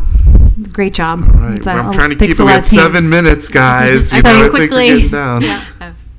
So you go on. Sorry. You go ahead, and then I'll jump in at the end. So quickly, just the numbers for Old School Square, public relations, website, all remain strong. And just wanted to let you guys know about what's coming up at Old School Square. We have the Delray Green Market is returning, which is probably our most popular event in downtown Delray. It's coming back this weekend, along with Kids Fest will be on the campus, Orchids on the Square, which is the Delray Beach Orchid Society's sale that happens in the Vintage Gym. And then November 14th is, as Mariska mentioned, the next art exhibition opening in the Cornell. It's Gustavo Novoa. Cool. And that's it. Awesome. The Orchids event's awesome. I enjoy that event in the This gym weekend. every year. Busy The Redlands just had a big weekend. one. I was getting a little jealous because I was getting like the marketing pushed at me on my phone. But. Yeah. I just want to add one other thing. I'd like to thank Mavis for helping with this exhibition. Mavis was literally feeding stars up to Stephen, who was hanging them from the 20-foot ceiling. Just could not have been more helpful. And I just want to say how much I appreciate her aesthetic, her desire to show artwork, and, getting her hands dirty with art. It's amazing. It's nice to see she's got a little more time for us. We get to use her a little more these days. Yeah, right? Great job, team. Awesome. Going on. Are we moving to the DDA attorney comments? Yes. I got a lot to say. No, actually I do, but it won't take long. So back in September 15th, the City Commission approved a change to the policy for their events where they designated them to have a public purpose, and they did that in order to create more opportunities for fundraising. So Laura and I had a discussion about it, and with the board's consensus, I'd like to bring that back to this board in order to kind of piggyback off the city's wisdom on that and make the DDA's events public purposes, and so that we can be a little more active with that piece that the city's also trying to do. So do I have your consensus on that? Yeah, I think we And talked about that a little bit even when Jeff mentioned they were doing the new thing. And we'll just bring it back a little more formally, just so that it's clear. Yeah. And More around fundraising, right? right. Right. It's just like some sort of bylaw change, or what is it? No, it's just a designation. We'll make a motion for designating all the events, and we'll compile a list of the events, and events that aren't on that list, we can do it, ad hoc, so that there's nothing missed. So I think I got what you're saying. So I'll look for the memo. Yeah, we'll be piggybacking off of Jeff's great work because he Yeah, he we wrote can the share memo. what the city just did so that Yeah. you have that. That'd be great. Consensus. I would ask him to come say something, but we don't have enough time for that. So sorry, Jeff. Cool. Executive Director, thoughts, comments? No, just again, we have a busy week with all the events taking place in downtown. We also have a lot of construction taking place in our downtown. Southeast 3rd Avenue will be going between 2nd Street and 3rd Street will be closing down for the Strands for about a month. The intersection at Southeast 1st Street and 1st Avenue is starting to open up a little bit. I got word. I've been trying to stay on Sunday Village construction team to get that intersection open, especially as we're going into season with all the other road closures that are going to start happening with parades and festivals and things like that. So, and then also we have been working on Veterans Park with the surrounding neighborhood, both the public or private sector and our Palm Trail residents, and we'll be bringing some things back to you next month as it relates to the Veterans Park and the future of that space. So, other than that, hope to see you on Wednesday. Julie, any comments online? No, I'm struggling over here because I'm not feeling well, so I apologize for my No problem. quietness. Feel better. Al? Thank you. So Julie, I hope you feel better. Thank you very much. My husband has influenza A, so he's Oh, he's kind of I'm glad you're infecting. home. Yeah, he's infecting our house, infecting our whole house. Anyway, so we're hanging in here. Okay, and I want to do two things. I want to thank the team. I'm always amazed by the work you do. Marushka, incredible. I mean, you do have the art museum, and it's just amazing. And you really shine. A lot of the rest of the team is hidden back in the deep, dark dungeon of the offices. They don't get to shine like that. So, yes, you're amazing. The team is also, I'm very proud. The other thing is watching democracy in action here is kind of cool. I didn't agree with a lot of what the board did today, and I thought that was really cool that everybody had differing opinions. Everyone had well thought out stuff on their minds, and they said it. And although the results weren't necessarily what I wanted, I appreciate that you guys all stood up for what you believed in today, and it just looked great, I thought. And that's it. Thank you. Just glad to be here, and 12 inches. That's all I got. Oh, and Quentin, thank you very much again. Two things to just bring up. The vape statute, I think, was misinterpreted. Smoke shop, excuse me. Yeah. So I don't know if anyone heard this. I guess at the commission meeting, they forgot to include the language that once a vape shop leaves, it would, they forgot to include that in the language of the statute. Yeah, so I don't know how we go about trying to get the city, hopefully, to follow our support on that. It then also, what Brian was touching on earlier, basically having new projects, I'd love to see them come back in front of the DDA. I think it's an important process that we use from start to finish. So just, for food for thought down the road on all this. That's it for me. I'll be quick to keep it in my, oh God, it's 3:01. Jeez, visioning. I know the mayor left. I do want to talk to the mayor, or I'd like our staff to talk with the mayor and the city to see how the DDA can be part of that visioning exercise, whether it's like non-voting ex officio type member, but I think it's important that we're hearing what the people looking to plan for the downtown's future, it's all part of that conversation and not kind of doing siloed stuff and then finding out about it. It'd just be great. So that's real quick visioning. And then just as he mentioned, if they don't want to make, the city in the process doesn't want to make the DDA that extra step that slows down these other departments from seeing things, I don't know if we have to be the formal step necessarily, but I would like to see some sort of communication as these things are coming through, that we just see the new projects and people have the opportunity to come and share with the DDA what they're doing, and if they don't, at least we can see it and track it, and we can go to the city commission meeting if we want to share some thoughts, whether it's the board or as an individual. Just, again, I think it's important that we see when there's a new business thing coming in and a parking variance and things happening right in Pineapple Grove that, it just, we have our eyes on it somehow. So that's it. And with that being said, I'd like to adjourn the meeting. I make a motion. Motion to adjourn? Anyone? Motion to adjourn.